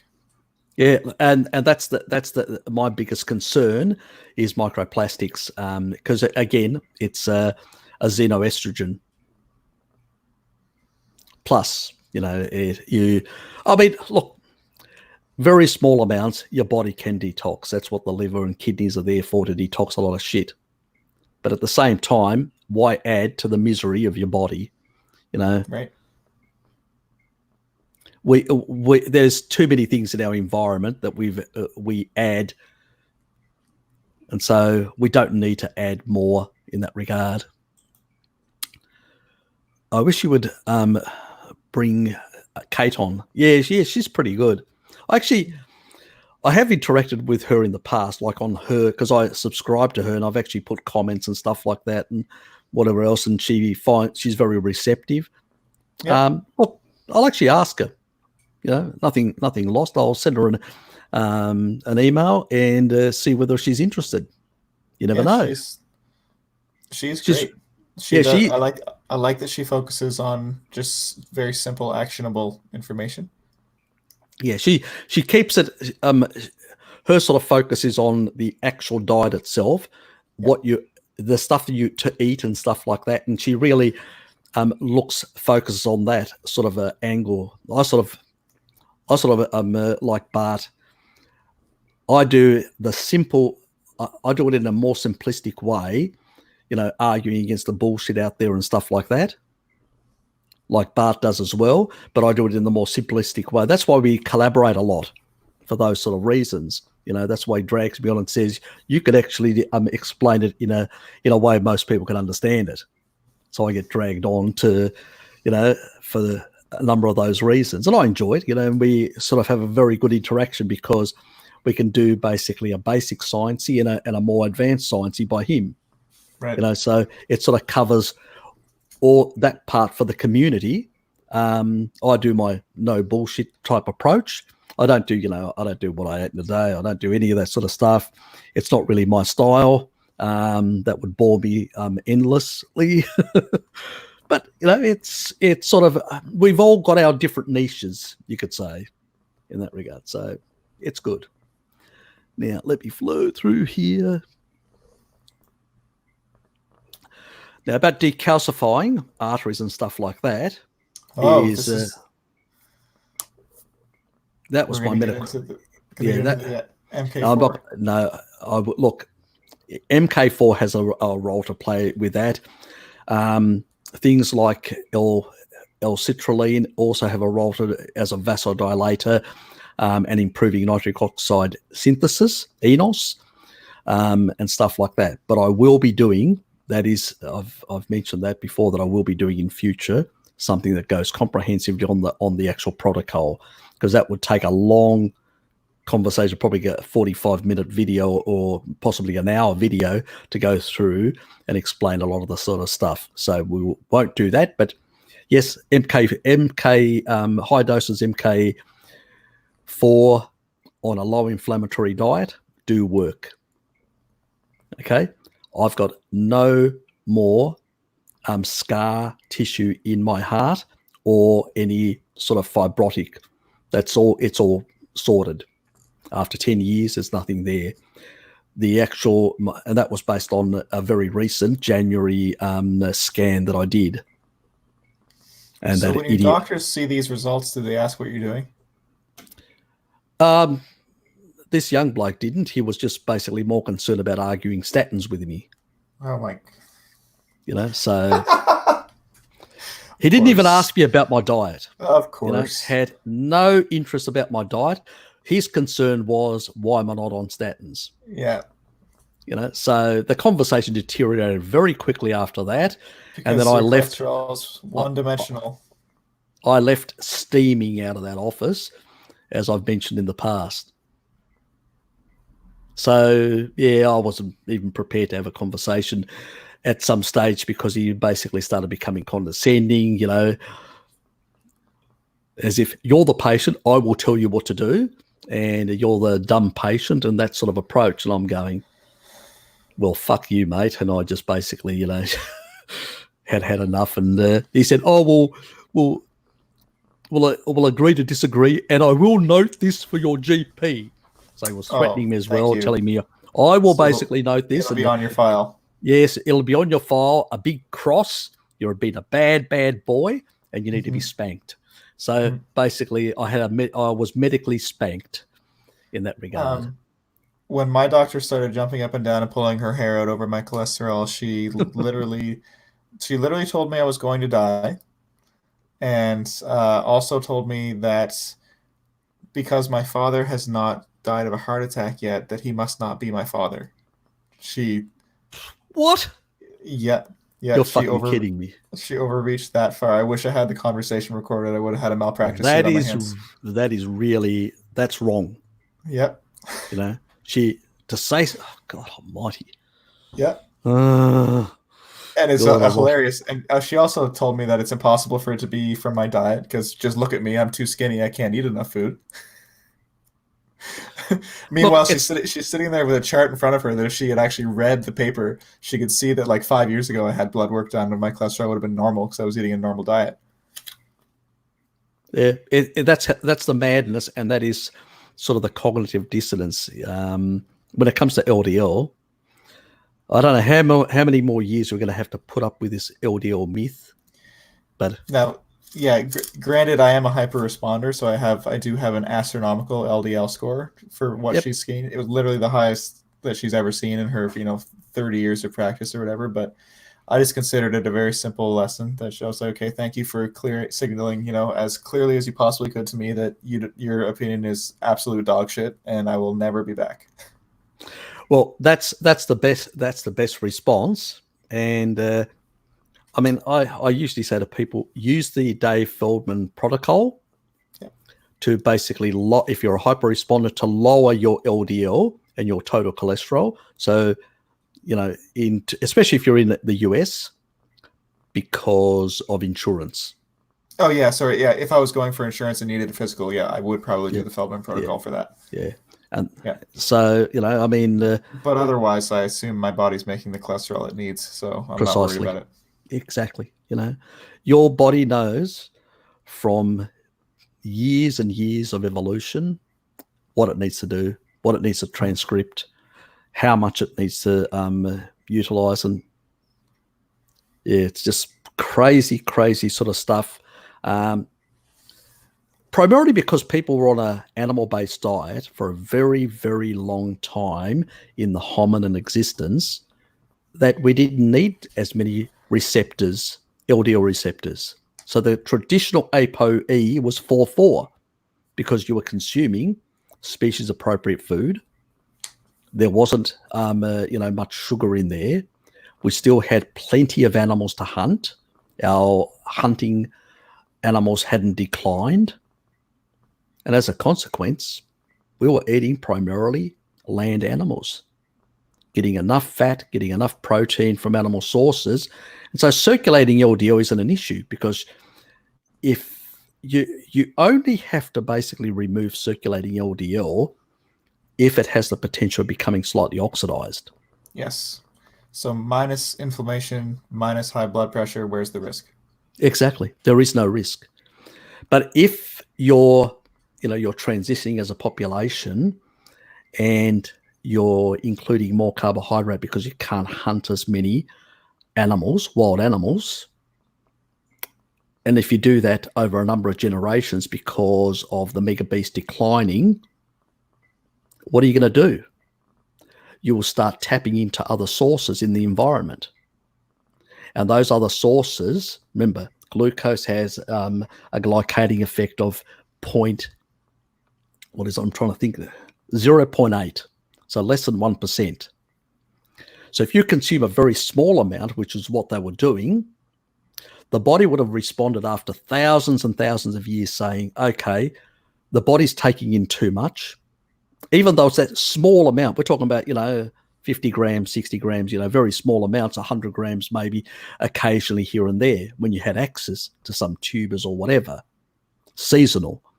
But that was happening on a more regular basis because the general food supply was changing, the climate was changing and all that. I've been promising to do a video on ApoE anyway. That'll be for later. But the thing is, it takes thousands and thousands of years then to basically bring about an ApoE 3.3, which was about 200,000 years ago. And then 80,000 years for 2.2 as our food environment changed. If we were to basically, we've only been in a high carbohydrate since 3000, when we had tillage, 3000 BC. We've only been in a high carbohydrate food, and I'm talking about like 40% sugar in the diet, which was in the past in agricultural. Now it's up to 70, which is different. But for 5,000 years, it would have been about anywhere between 30 and 40% of the diet for a number of populations. It would take people doing that, 50 to 80,000 years before we saw a new ApoE where the resident time of LDL reduced even further to reduce the potential of it being glycated, taken out of the system. So it was all about doing that. And it would have to be a massive genetic evolutionary change because of the amount that we're consuming compared to the primitive paleo times. So we are just designed to take on a bit extra sugar, but not massive amounts. We've never been designed for that. So even though those people, now with your genes, your gene types and all that, you're basically, you should avoid all carbs completely.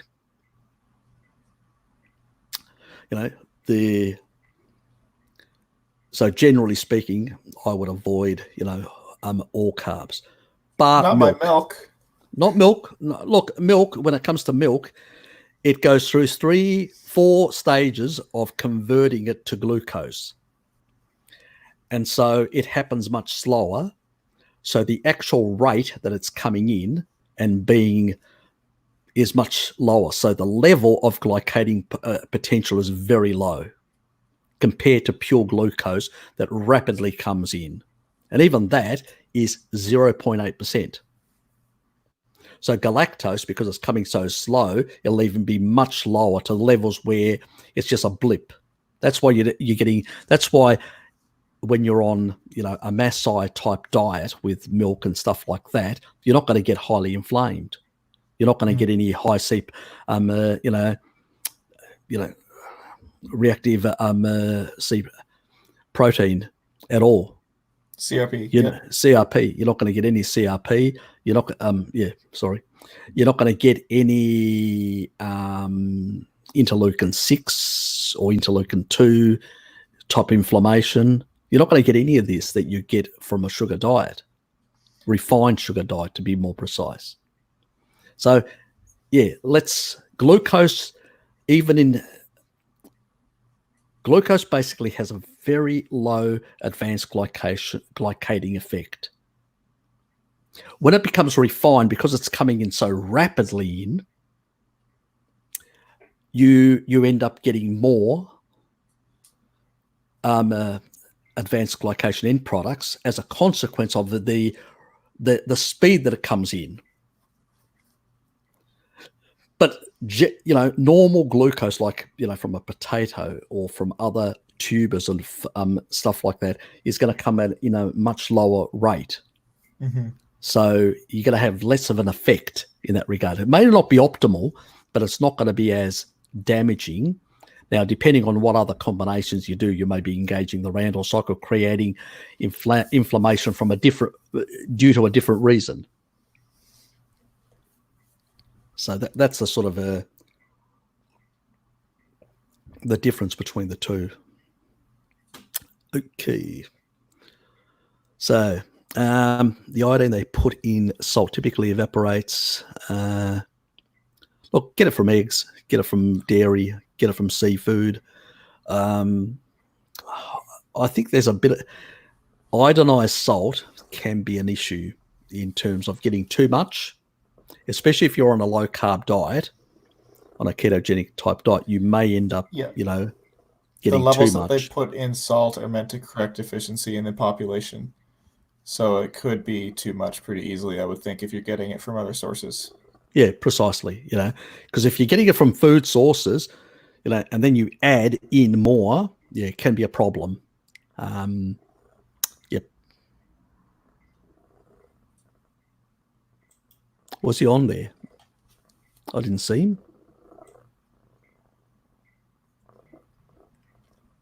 Nope. They're talking about Health Coach Kate still? No. Hang on. Just Kate actually asked about whether Bart was on. No, Bart was actually helping out Pim with something. I don't know exactly what. He said he was going to try and come in on the sort of the last hour. We're sort of still in. We need another 10 minutes before we see potentially Bart.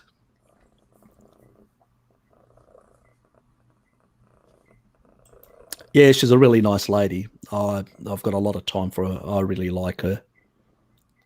I've always been supportive, and I've sent her stuff as well. She's one of my sort of favorite YouTubers. Yeah, she puts out a lot of great content on Instagram too. She just puts out very simple little infographics with pictures of food and the types of nutrients that they contain, or she'll give a nutrient and just have a bunch of pictures of foods that contain it, kind of thing. Hey, I saw that. I take exception to that remark.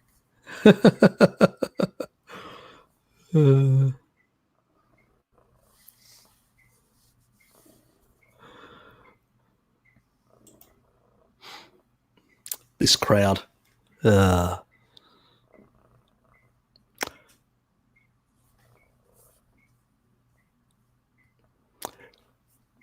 See, Kate.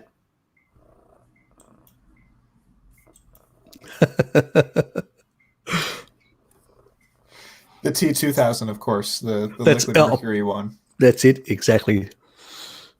Yep, definitely.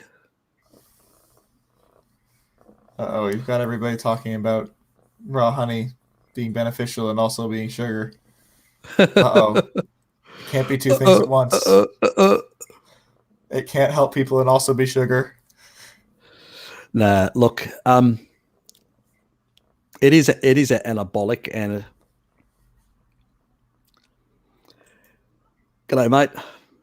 Look, honey, if you're trying to help yourself put on a bit of fat mass, yep, I'd go for it. It's probably one of the better sources of fructose in terms of deuterium levels. So it's going to be less damaging to your mitochondria, plus it'll actually help you put on a bit of weight if that's your goal. But it's not something that I would, like Jarrett. He's a little skinny little runt like Luke. Gear. He's also Luke's Luke also probably has more muscle than me, judging by the way I see him talking about training. Look, I've seen because he's on Facebook, and I've actually seen his picture. He's basically skinny little runt like I used to be at that age as well. Well, actually, at his age, I actually I'd already put a bit of muscle on at that stage. But when I was 17, I need to find that photo. When I was 16. I was 16. Sorry, 16, and I looked like a really skinny little runt at that age. I'll have to find that photo, and so I probably needed things like that to sort of beef up. Yep. I mean, I'm thin now, but you should have seen me in high school. I was way underweight then. I just didn't know anything about my own health at the time. Yep. Me too. And I used to, and my biggest problem is back then I consumed shitloads of dairy, and I did a lot of catabolic type activities. So I didn't actually notice a lot of difference. I noticed putting a bit muscle on, but I didn't realize why it was happening. So I was doing a lot of when I was really young, I was doing a lot of basically bicycling around, a lot of cycling. But then when I got into around about 17, I started lifting weights and stuff like that. So I combined the two. And I also increased my dairy consumption. And as a consequence, I started putting on more muscle. And it was happening without me realizing, because I was giving myself a bit more of an anabolic pump.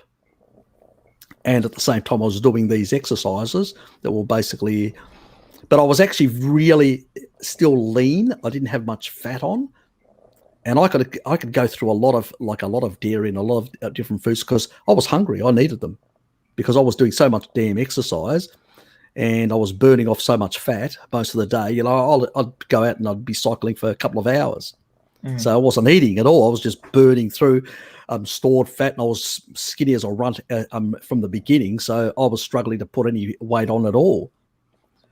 And it was only when I actually upped the dairy and upped the sort of doing some sort of weightlifting and stuff like that I noticed I didn't put any fat on, because I didn't realize. The only time I actually put on a bit of fat is when I was consuming a lot of fruit in summer, like towards the end of the summer, like August and all that, because you go on holidays and you sort of binge out on alcohol, fruit, and all that. And I noticed after that I would have a bit of fat on me, not much, but just a bit more. But through winter and all that, I was cycling around, I was lifting weights, and I was just consuming a lot of dairy products and meat. And I wasn't really into one. Back in the 80s in Greece, there was no seasonal fruit. There was no fruit out of season, so you didn't have any fruit. No fruit was being brought in by any airplane back then. It just wasn't available at that age. So I had no access, like you have today. So it was basically for that limited period of 1 or 2 months, which I binged on fruit and put on a bit of weight. But I just never made the connection in my head. I was too young. And I wasn't interested in nutrition anyway back then. I was sort of more interested in politics and a whole lot of other things as a youngster, and doing other extracurricular activities. But now, after having suffered and all that, you sort of go, oh.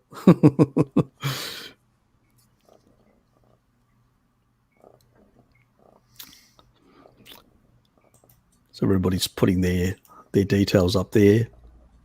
Yeah, Luke and I are just comparing height and weight. So he's definitely bigger Shell, than I am. He's I hope you're. got more muscle than me at the moment. I hope you're recording all this sort of stuff. Shell likes to actually record all this stuff. Take note.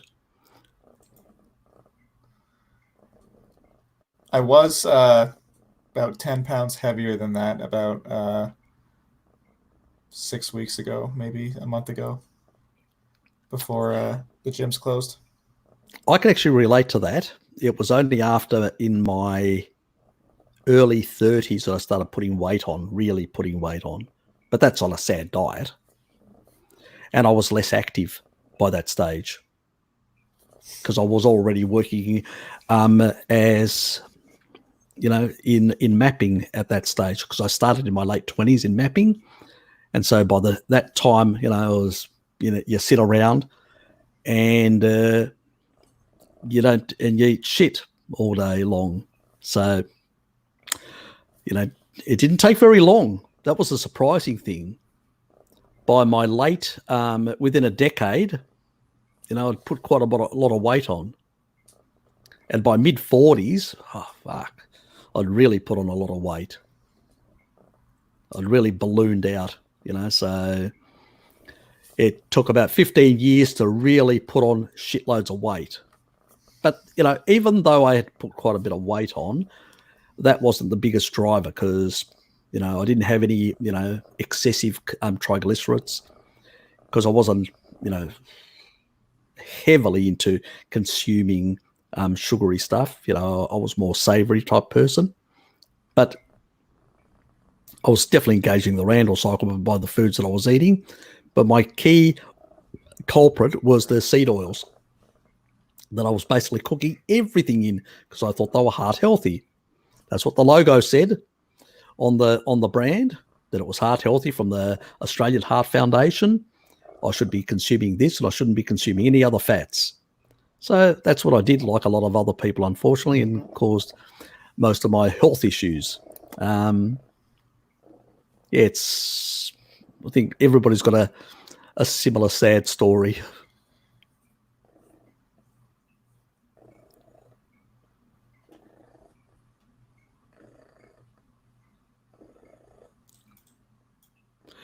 Ips, get some sleep, mate. Good to have you here, Augusto. Take care. See ya.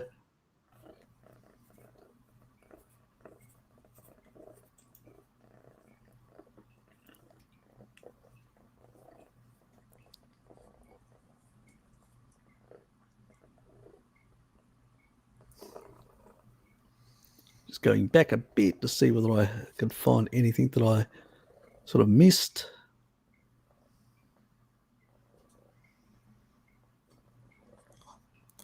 I wish I could turn my camera. I'm just using the built-in camera on my laptop, so I can't turn it. But Butter's attacking my hand in a very adorable way right now. Wrestling with me. Nice.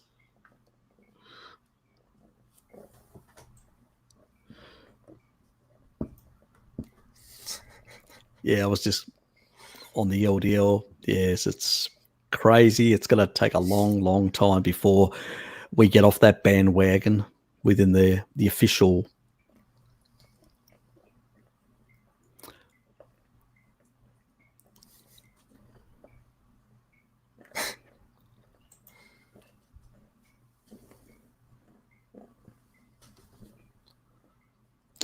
So, do you still turn the lights out when you leave Tassie, Harry?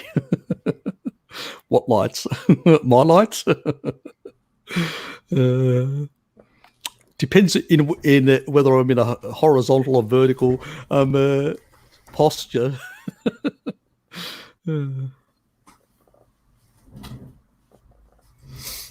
Yes, if they are dysregulated, they can be a problem in that regard. That's true. With a lot of that's another reason why I always recommend with women more than men, they should be consuming more fat to protein for that exact reason, because women's hormones are more erratic than male hormones. So you need more fat compared, so the old story, 1-to-1 for men, 1.2 to 0.8 for women, which is basically for women 20 to 25%, and men 30 to 35% in terms of protein. And the rest, obviously, the best energy source you can get in there, which is usually fat.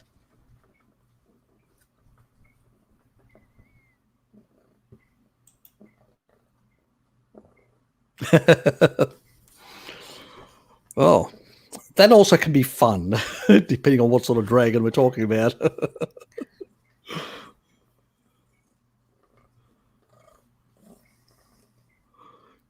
I'll remove myself for a sec.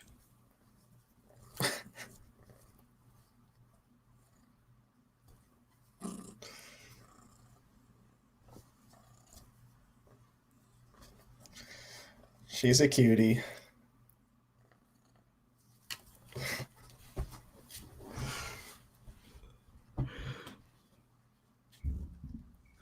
Yeah, we've still got my younger sister's cat, Lucy, so she's staying with Dad. And I just need to go and get her because she's been indoors for a while because Dad doesn't want to, lose her. And because we've got the shutdown, the lockdown, and we can't actually send her to Western Australia yet. Oh, was that the cat that got out that you weren't sure where it went? Yeah, exactly. Yeah, we caught. So yeah, we caught it. We got it. It actually came back. That's good. And I'm glad to hear that. Yeah, and it must have been hungry. So a couple of people had seen it in the neighbourhood, and eventually they probably got sick and tired of chasing rats to survive, and sort of came back, and literally came into the home and out of feed, and Dad shut the door. Good. Butter got out one time, and we didn't even know actually, and it was like a dark, rainy night, and Corinne just heard, like, I was out at the time, and she must have gotten out when I left. And about like 2 hours later, I got a text from Corinne, my fiance, she was saying that, but she just heard her meowing at the door, and Butter was there soaking wet, just meowing at the door to please be let back in. So I guess maybe she decided that living inside wasn't such a bad life after she experienced some weather. Yes, exactly. Yeah. Sort of menopause as well. When you're on a much higher fat, it's a much easier transition as well. But there are a lot of other factors involved. There can be genetic differences between people, how they actually transition as well. I also think that micronutrients are probably far more important to up the micronutrient intake at a time of menopause, because your body's transitioning and going through all this upheaval of change, and it really needs to basically needs more material to do a lot of these changes, this transition. I know from other women that I've spoken to, the ones that have got a better nutritional profile, they seem to transition much better. But they're always outliers with this, so we need to be very careful about outliers, and that's about butter. So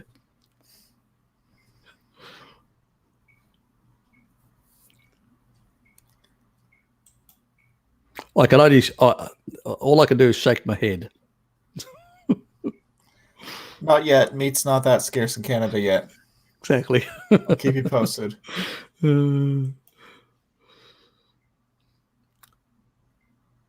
My fuzzy kitty on my channel has gotten 44 views.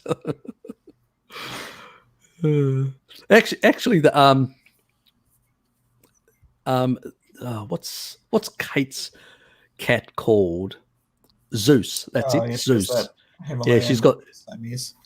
Yeah, she's got a. She calls her cat Zeus, and he's got Zeus has got his own YouTube as well. So that's. I know my younger sister actually subscribes to Kate, and also I believe to Zeus as well, because she's a cat lover, big cat lover. She's got cats. I don't have a cat currently, so I mean I like cats and dogs.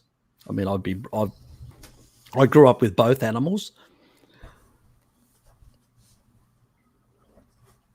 but currently, it's I just don't have the time, and if I don't have the time, then it's I don't want to basically be having an animal that I don't have the time to look after properly. That's not fair to the animal, especially It's not not. a dog. It's different, a little Precisely. bit different for if you have a couple of cats and they can keep each other company through the day or whatever. It's less of a big deal, I think, for them to be alone for long periods. But a dog is, you need to be there for it.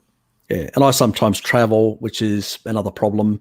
So, and the last thing I want to do is basically use Dad accidentally got caught with my sister's cat due to she leaving and then asking Dad to, and us here to organise. And then all of a sudden, a couple of days after, we got the lockdown, and and the cat was trapped in Tasmania.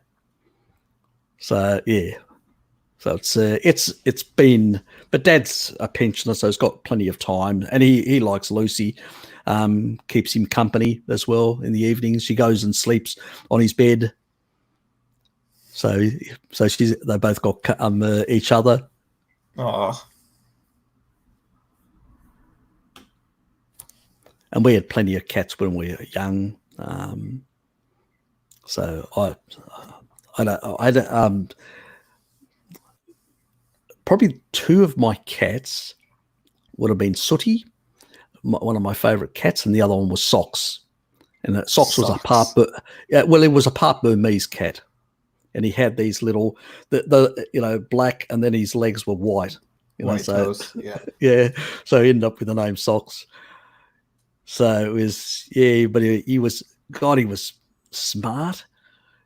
He'd literally, because my mother used to tell him, and he would follow her instructions, like, damn, he would come in, look at her, pick up her body language, exactly what, and Mum would it's okay, you can go right there and not anywhere else. Yeah, no, I've had cats that I'm positive understand a lot more of our words than most people would give them credit for. Well, the other cat, which we called a Tiger, she actually slept in my parents' bedroom, and when the actual alarm clock would go off in the morning, she'd go up and actually turn it off.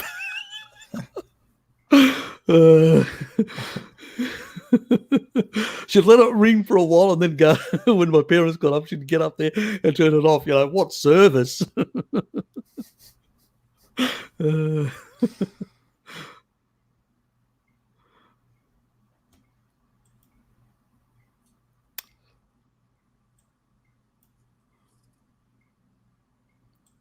Well, it's good to hear that most symptoms are gone. Yeah, look, exactly. Most people, when they up the fat, they do feel much better, especially females, because you've got more fat stores than us. Yes. Oops. Yes, Zeus is a legend. That always feels special when that happens.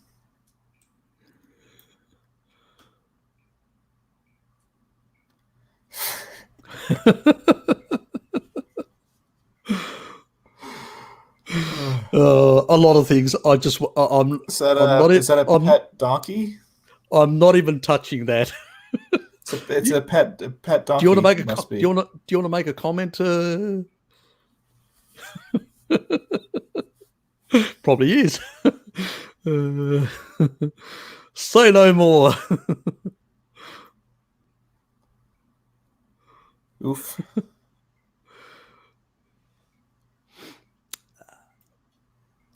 Anyway, any other questions, guys? Can be animal related.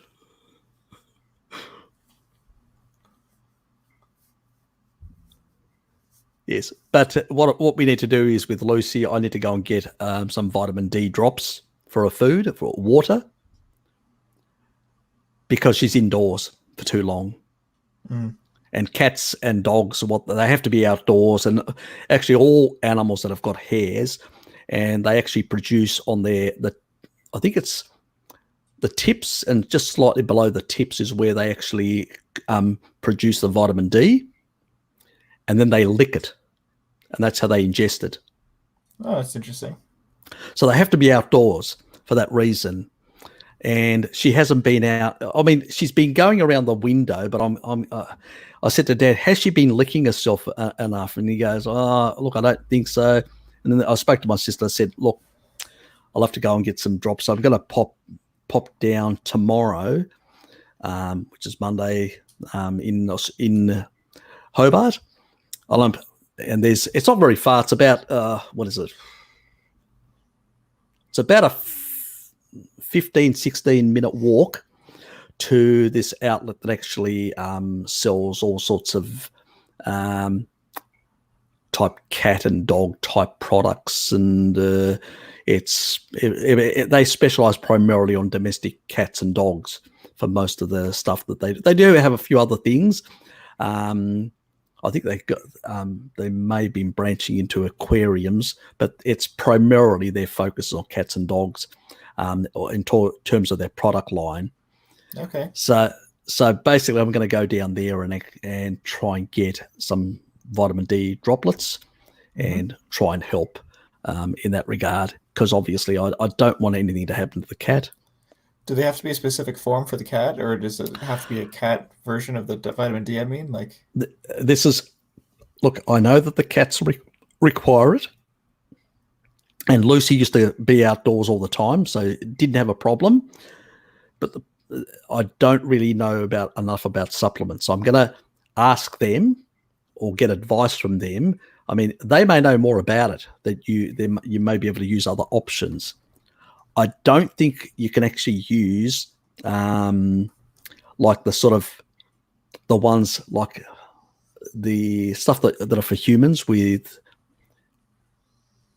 I'm not sure whether you can actually use those or whether they're actually safe or appropriate. Look, I've got or the dosage, because I don't know enough about the dosage. I know that, and I don't know whether a dose, because that you get from licking your hair compared to something is, so I don't know the exact dosages and all that. And that's what I'm going to ask them to try and get a better understanding. It's one reason why a lot of domesticated cats and dogs have higher levels of cancer rates than what they had in the past. It's because of low vitamin D status. So that's a big factor in domesticated, or house-bound animals that a lot of people are unaware of, which is frightening. That, there are studies out there, and then the veterinary services seem to be completely, not informing people about these sort of things. Well, I mean, if human doctors are anything to go by, I don't expect animal doctors to be all that much more knowledgeable, I guess. Yeah, precisely. Exactly. Yeah, they need to be out there getting the sun in.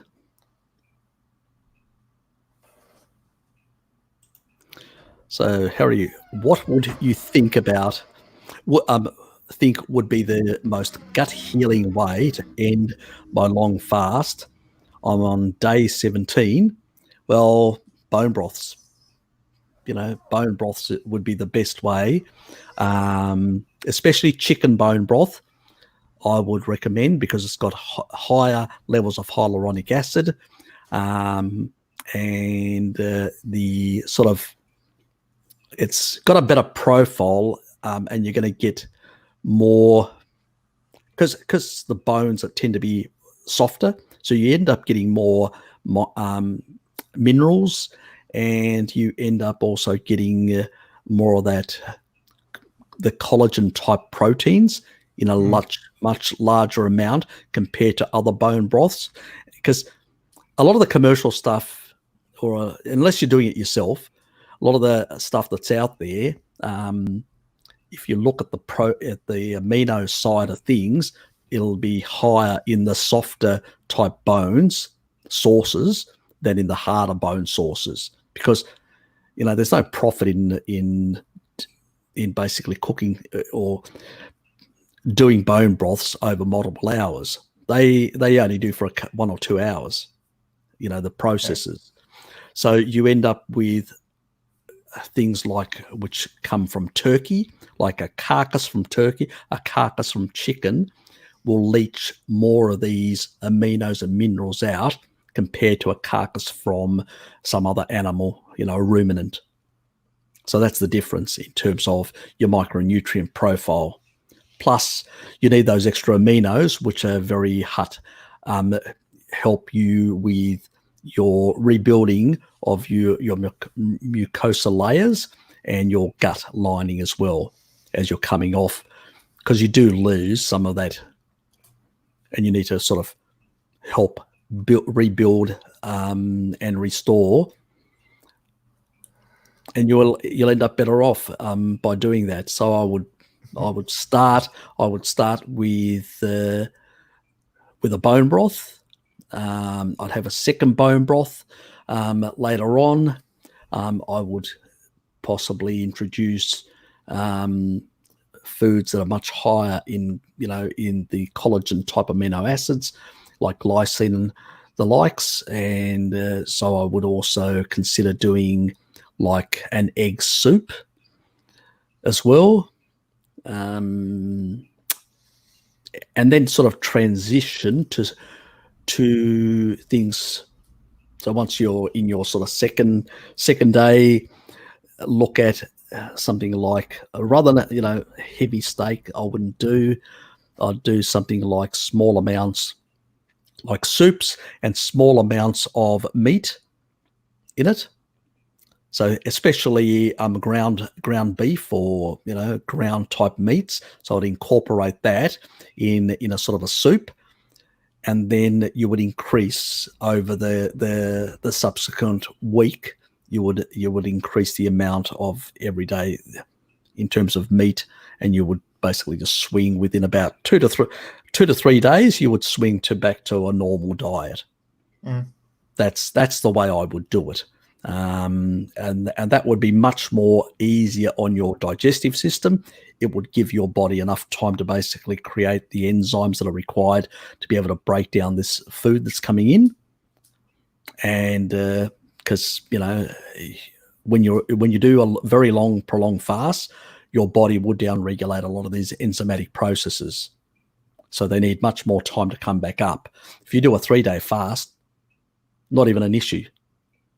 In many cases, I just go straight to, after 3-day fast, I go straight to a steak. Usually I start it with a milk and then I'll have a steak an hour later, but not an issue. But 17 days, that's a long period of time.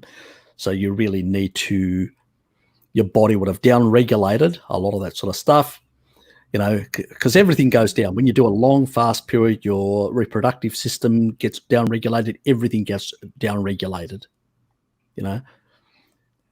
So for these things to come up, you need to gradually sort of, you don't want to be basically going crazy in that regard. Not that it's going to kill you, but there is always a risk with refeeding syndrome. So you can get quite sick. Obviously, if you were to go into high sugar, like a high sugar diet after a long fast, that would definitely be a danger in terms of refeeding syndrome, because that's what most people that go into those. But if you're in a low carb sort of state, there's less of a risk. But you don't want to be overwhelming your body as well. You want to come into it slower. You want to do it safer. You want to refeed in a safer way, and it has to be low glycemic. You definitely don't want any carbs in there. Carbs are the most dangerous component to throw in when you're coming into a refeed, and that's been shown. Even a lot of the prisoners in prison camps that were refed carbs, a lot of them actually died from refeeding syndrome. Obviously, they were for far longer, but still, just don't take the risk, please, whatever you do. And it's better and you need the animal products because they're going to you need the proteins. You need the nutrients, the micronutrients and the proteins to rebuild both. Because remember, you've got all those minerals as cofactors for all the enzymes. So you need to transcript a whole lot of enzymes. You need a whole lot of cofactors.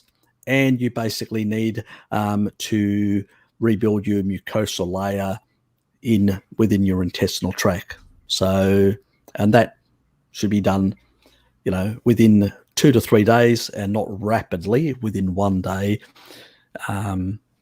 So keep that in mind. I think I'm down to my last 10 minutes here, Harry. It's going to be midnight soon. Yeah, I'm going to tap out then. That's fine, mate. When you need to go. Oops. So have a shot on that. Yep. Exactly. Gelatin, which is the best source for glycine, glutamic acid, which is what this is. Gelatin is one of the best. The next best is egg, the white part of the egg. Yeah, that's when you make your own bone broth necrokitty, you want to do it at a low temperature. You want to do it at just a very light simmering boil for that reason. So you're not if it boils strongly, you'll destroy the gelatin in it.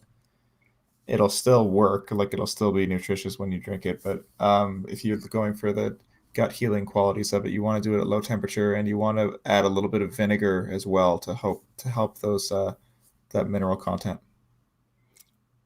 That's one reason why people can be down in the tropics, or people can be in Miami and still have very low vitamin D status because they're not absorbing it, because they're washing it off.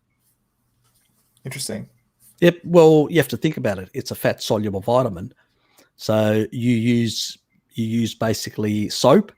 What does soap do? It breaks it down.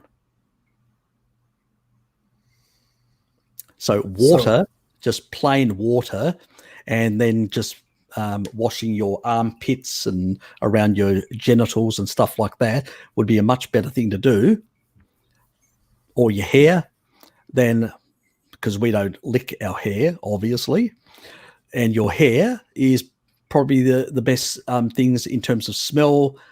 I would prioritize, if I go out in the sun, I will for quite a few hours until the next day.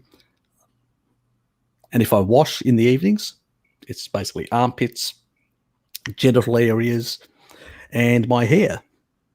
So how long would you wait to shower after being in the sun to make sure you're not destroying the vitamin D? The next day. I mean, people say anywhere between 12 to 24 hours. Obviously, 24 hours, you're going to get more absorption. Because in the past, we thought it was much deeper in the skin.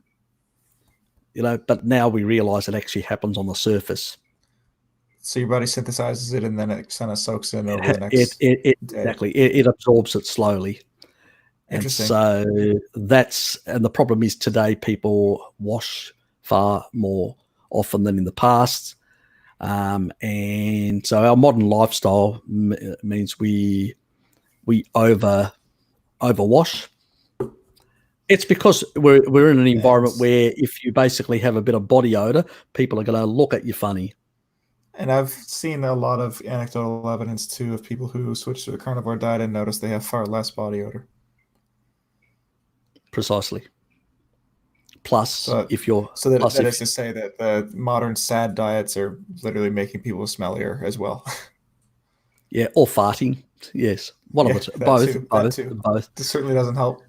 No, it doesn't help. And so it's really important. Luke's got an attachment.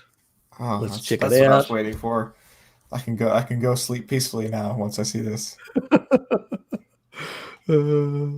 Oops. Yeah, I just need to zoom in on this. And I need to share this.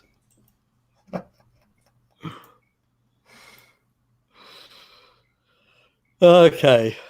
The Harry Serpanos starter kit. Oh, can we remove the comment? Oh yes, I need to remove the comment. That's great. I like that. We got a nanomotor. What's in the middle on the center? And he's got it right. Yeah, that's deuterium. It definitely has one proton, one proton, and one neutron, and the neutron is the issue there. I mean, what's next to it? That electron is too big, mate, and it's too close as well. It's supposed to be really, really far away. I've just been facetious. Yeah, come on, Luke. Your deuterium is not to scale. And then, in that regard, he knows me too well. Basically, yes, he knows me too basically well. We got a nanomotor. We got some raw milk. Then I've got the sort of the Australian type, sort of a bark type thing, which is the sort of the indigenous component thrown in there. Then I've got the Acropolis. Yep. The funny thing about the Acropolis, it's actually it's not, the shape of it is slightly out of proportion. It's out of proportion. Luke says it's a rich tapestry in the middle is what that is. And the reason why, that's the rich tapestry. Good. Oh, yep. Good one. Good one. Yeah. We missed the both of us. Got it. Yeah.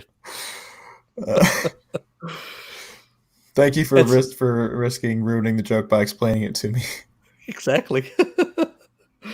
And then we've got ATP synthase, obviously, and then as I said with the Greek Parthenon and all they actually made them they're slightly out of proportion. You can see thinner at the top, fatter at the bottom, and the reason for that is because when our eyes look at it from and the light that comes, we actually see it. We see it as in a straight line. Yeah. So they actually built buildings in antiquity. We don't do it anymore because all our buildings, when you look at a building, you go, that doesn't look straight, but it is straight. That's the problem. They built them unstraight in order for our eyes to perceive them as straight. So they actually, they incorporated, because they were a citizen civilization that gave rights to citizens. They wanted the citizen to basically have the benefit of that everything around that was created for the citizen, for the human perspective. And that's why architecture now. It's a completely foreign concept in terms of architecture, but every field in the world, we have the Platonic approach, or comes from Socrates, of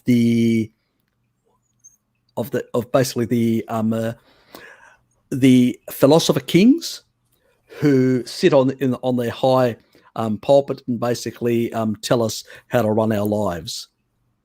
And so the expert is right up there, and the rest of us basically have been told we're dummies. We don't count. The chat are all prepared for you to spend the next hour explaining this image, Harry. Well, somebody has to. You know me, I can't help myself. All right, I think I should probably say goodnight. It's just about great midnight. having you on, mate. I appreciate it. I know that Luke's waiting for me to go to bed for him to go to bed, so. Oh. These guys, yeah. What do you expect? They keep tabs on us. Oh, come on. I'm at least Did you get enough of the sleep? reason people watch this stream. That's exactly right. Hey, no. No, you're not 50%. You're 25%. I'm 25%, and Butter is 50%. Get it right. Okay, you're right. Butter's behind me here. I can't get her to. Exactly. Without Butter, they wouldn't appear. Mate, I appreciate you coming on after having done a long session with Bart as well. Oh yeah, no problem. I've sent him a link. He hasn't all in a day's work. Yeah, I don't think he's gonna come. I might stay up late for a special Bart and Harry stream, but yeah, no, I don't think so. That's okay. Yes, he would have appeared by now. So Pim's probably got him doing too many domestics, or trying to sort out the mess that he created by connecting one computer against the other computer, and he's trying to fix it all up. And that's probably what's taking his time, because she's probably saying, this better work, and this better work for me. I had spoken to him on Sunday, and he had mentioned that it was his computer had done a blue screen of death, and he had just gotten it out of it. So I guess it wasn't successful in the long run. It didn't hold. Exactly. Yeah, nothing like a fun blue screen of death to really make your day. Oh man, especially when you kind of rely on that computer for your income. Precisely. Yeah, exactly. Anyway, thanks for coming on. Take care. Appreciate it. Thanks, Harry. Hopefully I'll see you next week as well. Oh, I just said thanks, Harry, and Siri thinks that I'm talking to her now. I don't know what that means. If you like, I can search the web. Gross. Shut up, Siri. All right. Have a good night, everybody, and I'll see you next week. See you, mate. Take care. Bye. See ya. Well, back to me. Let's just flow through some of this. Let's see whether we... yes. Nothing like chicken bones. So, Necrokitty, I'm allergic to eggs. Well, you've got another option in terms of... hold on. Does Jarrett want to... Did you want to say something, Jarrett? Nope. Nope. Okay. I was just waiting to see how the conversation went after I left. Oh, fair enough. See ya. And look, it depends on, is it the white part of the egg? If it's the white part of the egg, then maybe you could use the yolk. That's another way. But in terms of, in terms of if you can't use the white part of the egg, then your only other option is basically gelatin. You can actually buy gelatin, just pure gelatin, or you can actually get the actual from pork, the skin of the pork, and literally cut it up into very small pieces or mince it and then put it into a soup. So you can combine it that way. And that's, the next best thing after eggs and gelatin is pretty much, so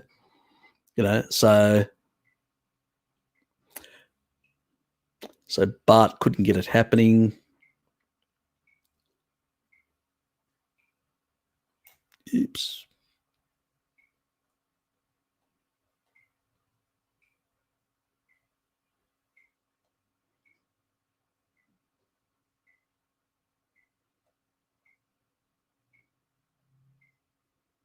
So that hasn't popped into the... Why isn't that popped into the live stream yet? There it is. So Bart can't come on because he's still having computer issues. Fair enough. Good to see you anyway. Yeah, so if you've basically got an egg, allergy, then your other best option to get additional glycine as you're coming off a fast and glutamic acid is pork skin, or pork rinds, so stuff like that I would use. But I'd still prioritize for long fasts, the actual the high mineral and the amino that would come out of softer type bones. So chicken, turkey, any fish, all those sort of bones will tend to leach far more minerals, so they'll be better in that regard. If you're basically buying it as a pre-done product. If you're doing it yourself, you can use any bones you like, and you just have to extend the time that you actually you do the slow cooking. So that's all it is.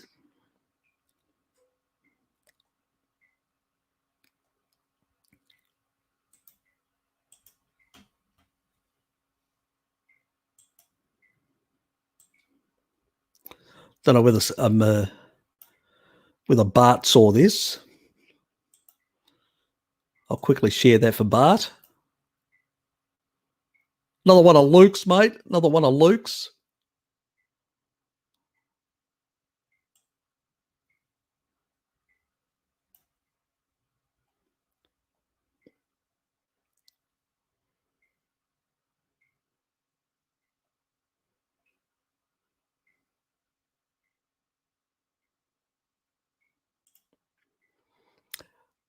Will Outback red dust inhibit vitamin D absorption? Well, if you're working in an environment where your entire body gets, covered in the dust, yep, that could have an effect. Especially then, to get it off, you'd end up washing yourself really with scraping it literally off, and you would lose the vitamin D that's from the surface of your skin. So yeah, so stick to wiping your armpits and stuff like that. But if you can try and minimize the sort of exposure to dust, or severe dust, like you get the Australian outback, it can be a problem. I know that some people that live in remote areas or have worked in the mining industry, and that can be a bit of a problem depending on where you are and stuff like that. So yeah, it can be. You may have to basically come back from a mining job, wash yourself, and if there's still sunlight out there, get out there and soak it in. Yeah, these things sometimes have to be managed in different ways. Unfortunately, not an easy thing.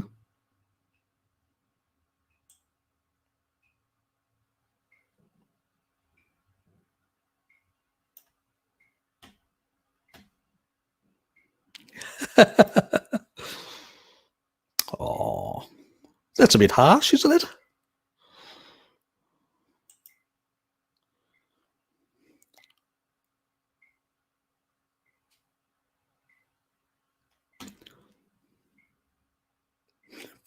Pill of death. We're being very creative today, aren't we?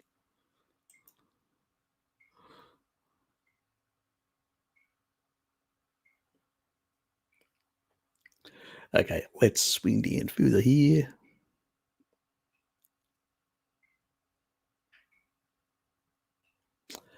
It can be a hassle if you're in the Australian outback. Yeah, it can be a problem. You sort of have to find a way of actually managing how you deal with these things.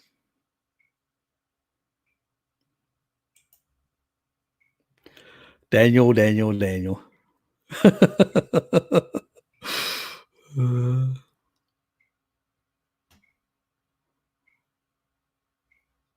You know, for the first Saturday last night, I had no ice cream. You know, damn, that felt strange. Because usually I just basically, I had 4 meat patties. Once they cooked, I threw some cheese on top, which is melted, really nice. And then I 4 fried eggs on top. So that was my dinner. But I had nothing to, at the end, no dessert, so no ice cream. So that was a strange feeling since every Saturday night, ice cream, I sit in front, watch my sci-fis and go through half a tub of ice cream. But yeah, I sort of said to myself, I did walk past one of the stores and I go, no, don't buy, just keep on walking. So I sort of was able to coax myself out of doing it to myself. So yes, we all struggle with those little addictions.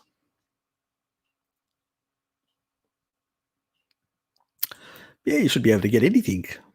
I know some stores like in Tasmania, some of the supermarkets here, you can actually buy, a whole bag full of chicken feet. But it's the ones down in Sandy Bay that have some of that sort of stuff because there's more Asians that live in that area. So yes, they tend to. Also, I'm noticing more giblets, chicken giblets, and those sort of offcuts for chicken type offcuts in the city, Woolworths as well, and that's primarily the supermarkets there because they're sort of catering for all of their university Asian students. So, which is good because I can get access to some of that stuff. So, I'm happy.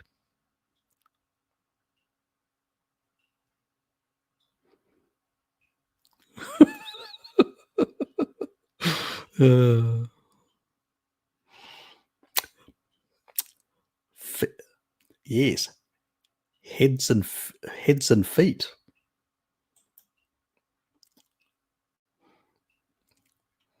Sounds like a combination that will give me a sort of foot and mouth.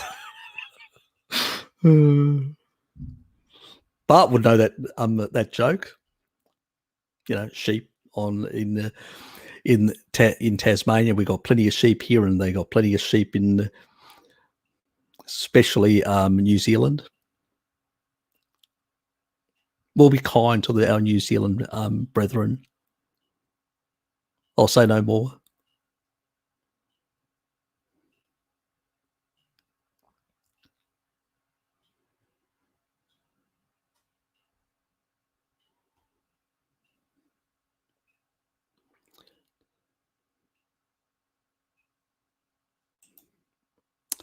Down at the farmers market.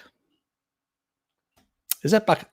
Yeah, I know that. I've noticed that it's back up and running. I haven't been down there for a while because, especially with my sort of, by the time I've done and dusted, it's usually a bit late for me.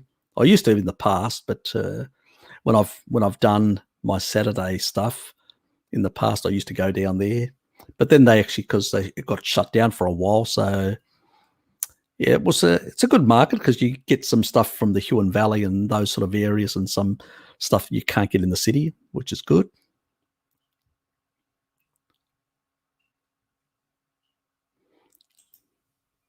I think it needs more than that. Yes, it was. I could not believe myself that I didn't have any ice cream. So,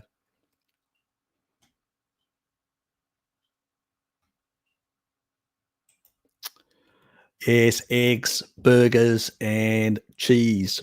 So that was sort of my combo. Beef burgers on the bottom, and they are basically pastured, so they're not. It's good stuff. And then on top, I used what is it called? The can't remember it now. It's the Norwegian hard cheese. It starts with a J. It's not coming to me at the moment. So I use that on top, and then on top of that, I whack the fried egg.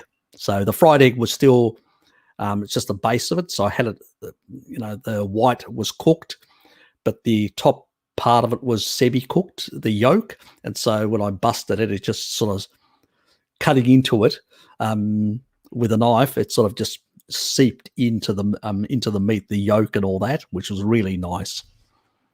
So yes, really enjoyed that. That was yummy.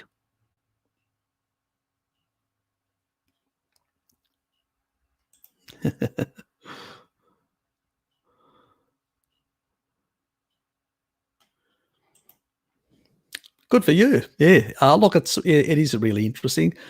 Sort of, yeah. Look at some of the stuff with the Denisovans as well, who are in the sort of the Central Asia type, Northern Central Asia sort of areas.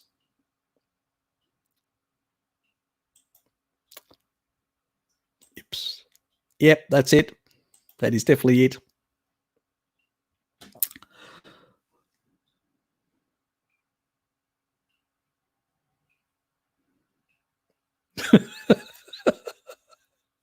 No buns, no ice cream. What kind of dinner is that? Well, the buns got disposed of a very long time ago. As this was the other part that I've been sort of in struggling to sort of ease off, because I sit there and I'll have half a tub, and then I look at it and I go and I feel guilty, and then I put the rest in the fridge. So I finished it last week on the last Saturday night, and this week I went into the city. This was on the Thursday, and I also went in on Friday, but I sort of did other things. So the Thursday I'd actually gone in to get some meat, and then on the Friday, as I was coming back from my walk, which I taped, I actually ended up going and getting cream, some eggs. Even though I had some eggs, but I just had one carton left at home, so I got some additional eggs, so I wouldn't have to run around, and I got a few other items that I was low in particular. I couldn't find any towels, which was a bit of a problem, but I've still got one left remaining hand towel. So hopefully I'll pop down on Monday. Maybe I can find some towels. I've got plenty of toilet paper, so I'm fine with that. But so a couple of items that I couldn't find. Yeah, exactly. Helps them as well. I'm always trying to inform our vegan friends.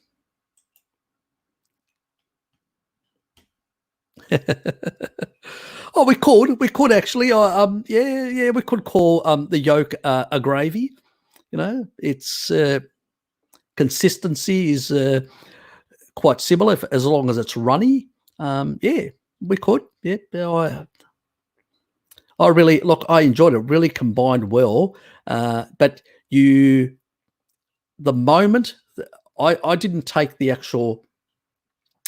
I didn't take the patties out of off the fryer, off the frying pan, and I used ghee, but I sometimes use butter, but I used ghee this time because I've still got quite a bit of ghee that I need to get reduced. So I used ghee, and then I literally put the really thin amounts, because you don't want them really thick because they just don't melt.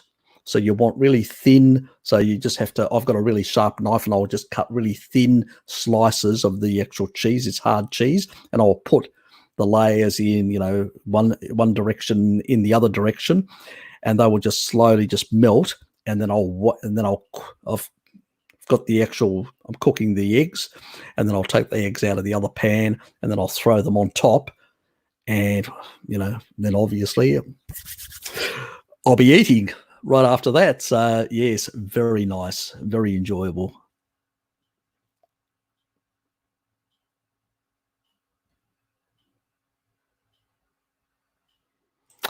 Oh, yes, I know. They hate it.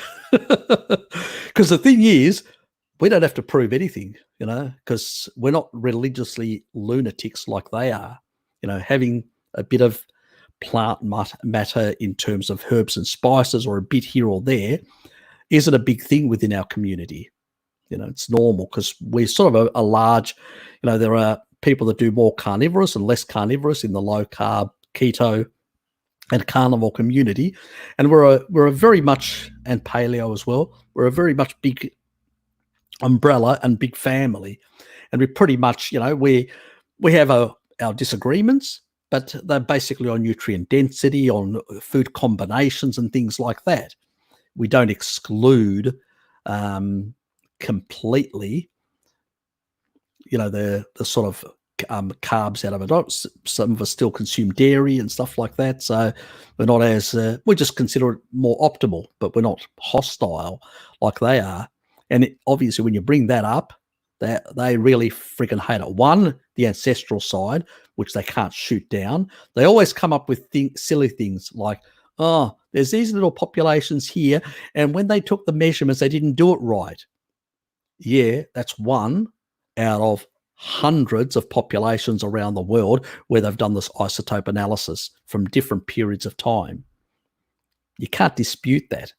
Even if you say one or two are in error, what about all the others? So yes, and then when we look at the apes, I mean, you remember the chimp one that I did, up to a ton of meat on average. Some of these apes were consuming. Let alone some of them were, even eating each other. So pretty much it just shoots out that whole argument. From our ancestors, we consumed quite a bit of meat, our common ancestor. All we did was the shift was from lean meats to fatty meats. And by moving away from eating small, lean, small apes, small other, little animals that tend to be leaner and have less fat, we started going after, ruminants, which were fattier pieces. And as we scavenged and then we started hunting ruminants that were fattier and fattier, we basically built big brains, because you need fats to build brains, not protein. Protein is for your musculoskeletal tissue, is what you need. You primarily need fat, and that's where the difference. So our original ancestors were, quite carnivorous. They were basically, their physiology was very much on omnivore physiology, because they had the capacity to consume and digest fiber, much, where we don't have a cecum. They had a second stomach. So they had the physiology designed to be able to consume both. But they, in the wild, when they were given a choice, they maximized the animal and not the plant. And that's what the point of that video was, the protein coming from animal sources and all that. But they didn't get a lot of fat. And they don't need a lot of fat, because they use glycolytic pathways. It's a completely different. Go and see that video. You'll get a better understanding. And that's the sort of stuff you need to pin out there for people to basically see and argue against these people. Because they always go back, the apes, they're all friggin' vegetarians or vegans. No, they're not. They are quite carnivorous like us. The difference is we took it to the next level. That's the only difference. To the next level until climate changed about 10,000 years ago and our food supply declined rapidly. And we were forced under pressure to move to other food sources. And even then, we transitioned very slowly. If you think about it, 10,000 years to 3,000 years until we had tillage. For 7,000 years, we included hunting, fishing, and some wild carbohydrates and plants and seeds. Then, when we started getting to tillage, we could move to the next level and up our carbohydrate intake. But even then, it wasn't massive. You know, some populations, yes, it was higher than others, but still, and that caused a lot of health problems. So, you know, they've got no argument. They've got nothing. I'm willing to debate any of them on any of this sort of stuff. They've got no arguments whatsoever. All they've got is just junk science, epidemiological junk science, and nothing else. And silly, you know, ethical arguments, which I don't give a shit about anyway. So they got nothing. That's why they avoid me. They avoid Bart. They avoid people that are not going to put up with their bullshit or be emotionally, you know, manipulated, because it doesn't work on me. I'm an ex-hunter, or I still hunt when I do get a chance when I'm in Asia, because it's really hard in Australia with all the restrictions and trying to get access to a property to be able to do any hunting. Okay, human cousin tree was found to have vegetarian in the Tartar, but they died out. Oh, look, there's plenty of different. Look, even the Neanderthals towards the end, they were forced as they moved into the Iberian Peninsula, which is Spain, Portugal, the Iberian Peninsula. They had less food availability and were forced to start consuming acorns and stuff like that. And they had massive teeth decay and damage compared to earlier and or Neanderthals in other areas. So, you know, pressure, environmental pressures and other sort of in competition, all that can put a lot of pressure on certain species. You know, they can lose out in the consequence of evolution and nature and, you know, the pressures and all that. But that doesn't mean that that is their diet, just because you find one example of people consuming certain things at some point in time because of certain circumstances. You have to look at it over a very long historical period. And when you look at it in that, you know, they cherry pick in that way, you see the evidence is quite pronounced, quite strong. And populations like the ancient Greeks that were quite, you know, carnivorous, they didn't have a, you know, I've done the isotope thing on the ancient Greeks, you know, go and take a look at it. It's there on my channel, looking at the N15 of ancient Greeks. And they pretty much consumed land animals and a bit of small fish, coastal small fish. None of the vegetarian sort of foods that people tell us they consume today. Otherwise, they wouldn't have been such great warriors. They would have been weaklings.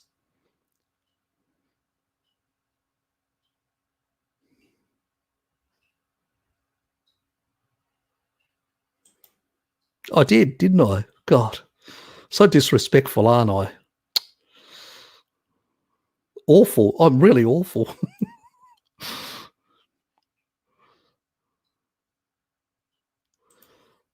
Yes, he's a skinny little runt. Hey, it's a you know, from me, it's a sort of endearment. We need to translate endearment to Luke.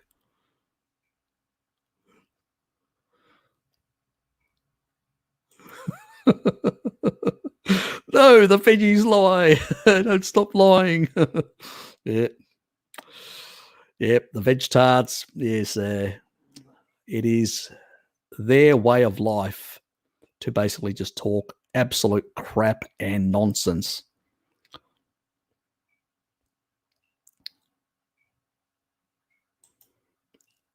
Yeah, but they don't, you know, it's just crazy.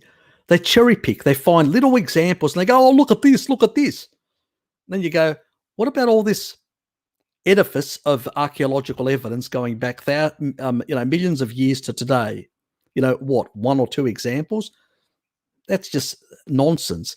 That's their new strategy now. You know, rather than actually talking about the entire history, they find little examples here or there. They cherry pick those. Do the same thing in epidemiology or other sciences. They do everything the same way. They don't look at the overall picture. And they ignore some of the deleterious effects of these people, you know, and the quite clear evidence. Like, for instance, in there there was a study, I can't remember, this was years ago, and it was done for North American Indians that they weren't your traditional hunter and gatherer that moved around. They actually had settled. These were hunter gatherers that had settled in a specific location, and they used to venture around and hunt within that location and fish. They had a lot of access to fish, so they didn't need to. For that possible reason, is they had access to a lot of animal foods, so it wasn't a necessity for them to venture off to another place.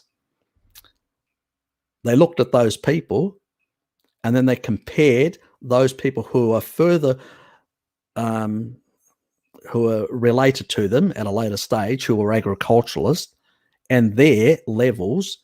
They had iron deficiency. You could actually see it in their skulls, the sort of signs of iron deficiency and all these other deficiencies and problems. So, but what does that, they ignore all that deliberately. They go, oh, look, this population, they were also eating that. That's fine. They could survive on that. They didn't have to pick animal foods. They could survive on that as well. But they, what do? They're cherry picking there. They're ignoring all the other stuff. They won't tell you that there were signs of iron deficiency and all these other sort of rickets and all sorts of other issues. They'll ignore all that because it doesn't serve their narrative. It's just the way they operate, Yes, we all love our community.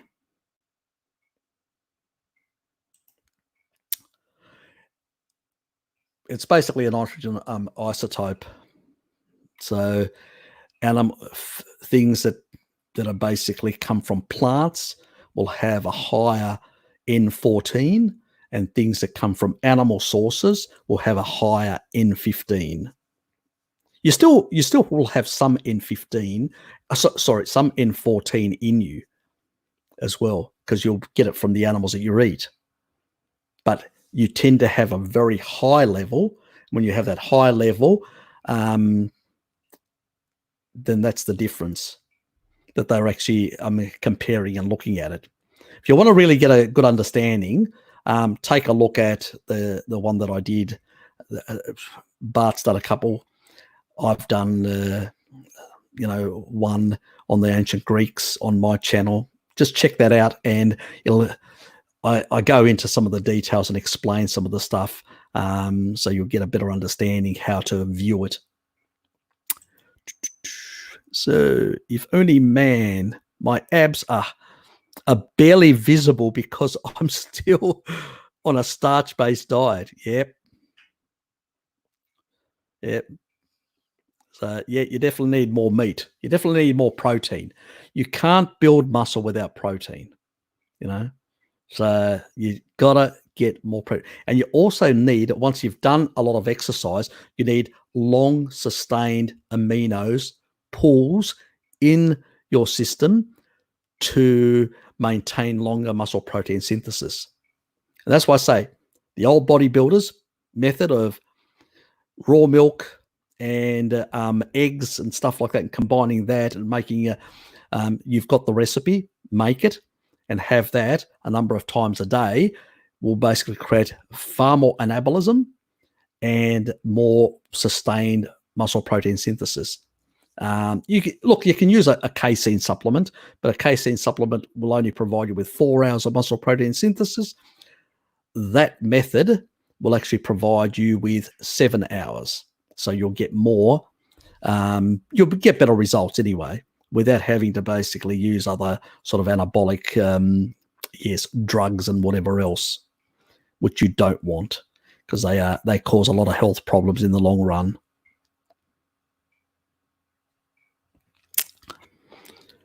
Oh, look, so Ian says they will argue homemade vegan baby formula is fine for babies. It's nonsense.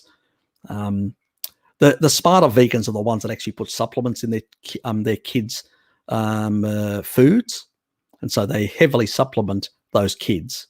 They're the smarter people, and even those supplements have higher levels of deuterium in a child. It's not a problem because deuterium is used as a growth factor by the body, so it's less deleterious. It's usually when you you become an adult, you're over puberty, you start becoming an adult. That's when deuterium becomes more of a problem. But prior to that, from birth onwards, it's less of a problem. So, but some of these parents don't even do that. They end up, their kids so undernourished, both in macros and in micros. It's just an absolute disaster. Well, their behavior is monstrous.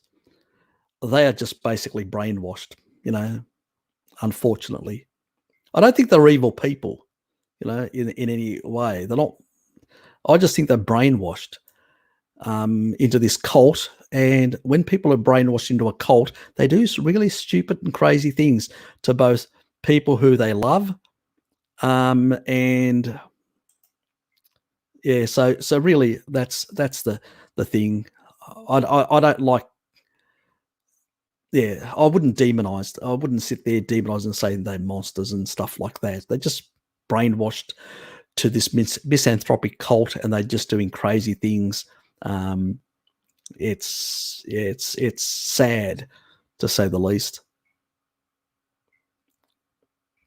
Now, should the authorities take measures against them? Yes, if these kids are being malnourished and poorly looked after, yeah, they've got to do something, because these people are brainwashed. They need to intervene in some capacity, or at least I don't want the kids taken away from their parents and given to a foster. What they should be doing as a first priority, trying to help the family. If the family is too difficult, then trying to either give the kid to some relatives or to grandparents. The child should stay within the people that it comes from. Kid, its relatives, it should stay with them. It should not be given to strangers. I don't believe that. That's wrong. That's what some of the shit that the governments do, which I really makes me very angry.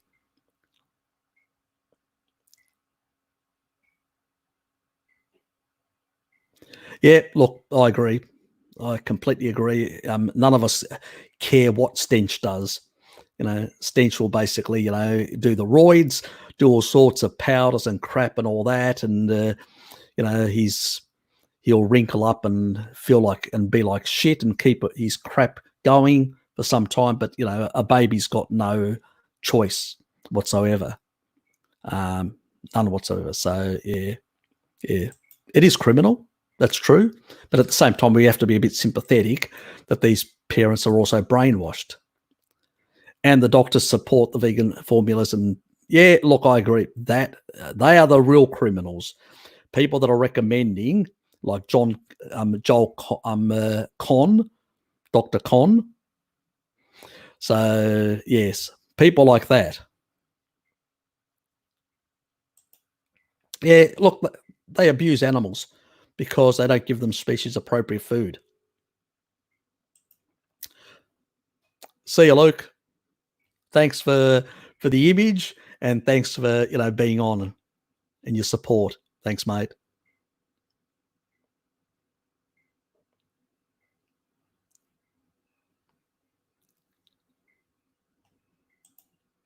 Yep, makes a big difference when you up your salt.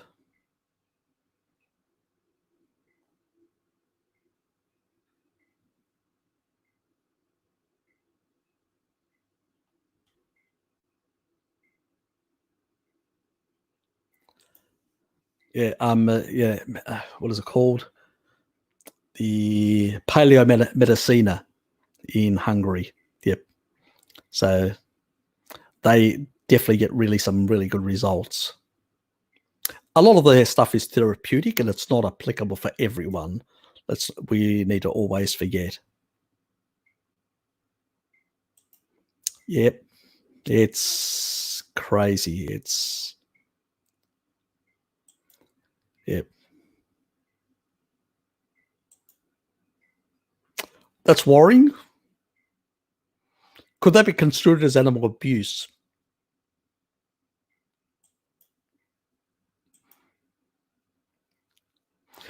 So Zach says Hench thinks he has the wood on Saladino where science is concerned. Haha. Yeah, look, it's a joke.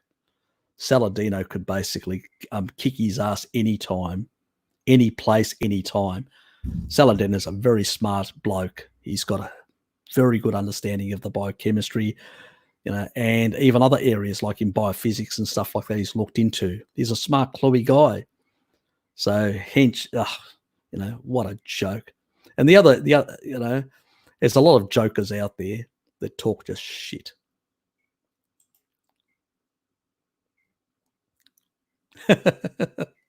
Does he? Yeah, I'd agree with you to some extent, especially his face, the way it's wrinkling up, looks like a big ball bag. Poor goat. My sympathies as well. Does he? Well, lack of collagen and fat soluble vitamins.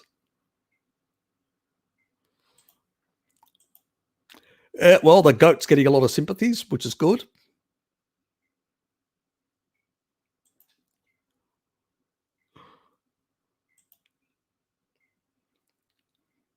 So the vegan baby formula, because I don't really know much about it, coconut water, sea moss, hemp seeds, and dates. Hemp seeds, God, I hope they are actually, because that's can be a bit harsh on a child's stomach. Too much fibrous. It's funny how spent millions of years R&D and based. They spent millions on R&D to come up with that sort of shit baby formula. Yeah, I know. What can you say? Yes, it's a worry. It's definitely a worry. Some of this sort of stuff. No idea, mate. I've whether he's back on the reservation or off the reservation. I don't sub any anymore, and I don't even check his videos anymore. I think somebody told me that he's waiting for the end of the world or something like that. So, he's probably gone into that rabbit hole even deeper. And yes,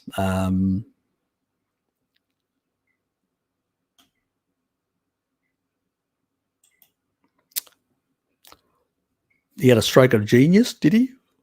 Is that when he stroked himself?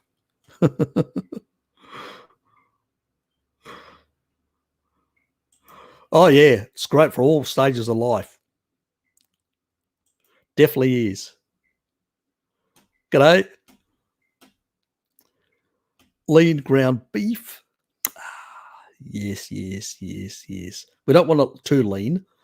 We want fattier sorts. Just call it fatty ground beef. Yeah, it definitely is. Yeah. Oh, look, it's bad news. This sort of stuff. It's disturbing and worrying. Anyway, guys, I just realized I'm over. I'm 13 hours and 13 minutes, and I do need to cut it back because I've only got slightly around 3 hours left for my next week. So it's because I've come up to close to my limit. So I'll be around about 17 hours. So I've only got about 3 hours to go on my stream yard type quota for the month, because we had the additional 5 weekends in this month. Next month we're down to 4, so I can actually do it for slightly longer. Unfortunately, I can't today because otherwise I won't have enough hours for next week. So I appreciate everybody turning up in that regard, and really thanks. Yes, buttery ground beef. Perfect. End of the world is nigh. Yeah, look, it's been going for ages. There have been people out there waiting for the end of the world. How many times? It's nothing new. It's nothing new. A lot of crack pottery. If there was an asteroid heading our way, yep, I'd say, yep, we're fucked. And if we didn't have the means.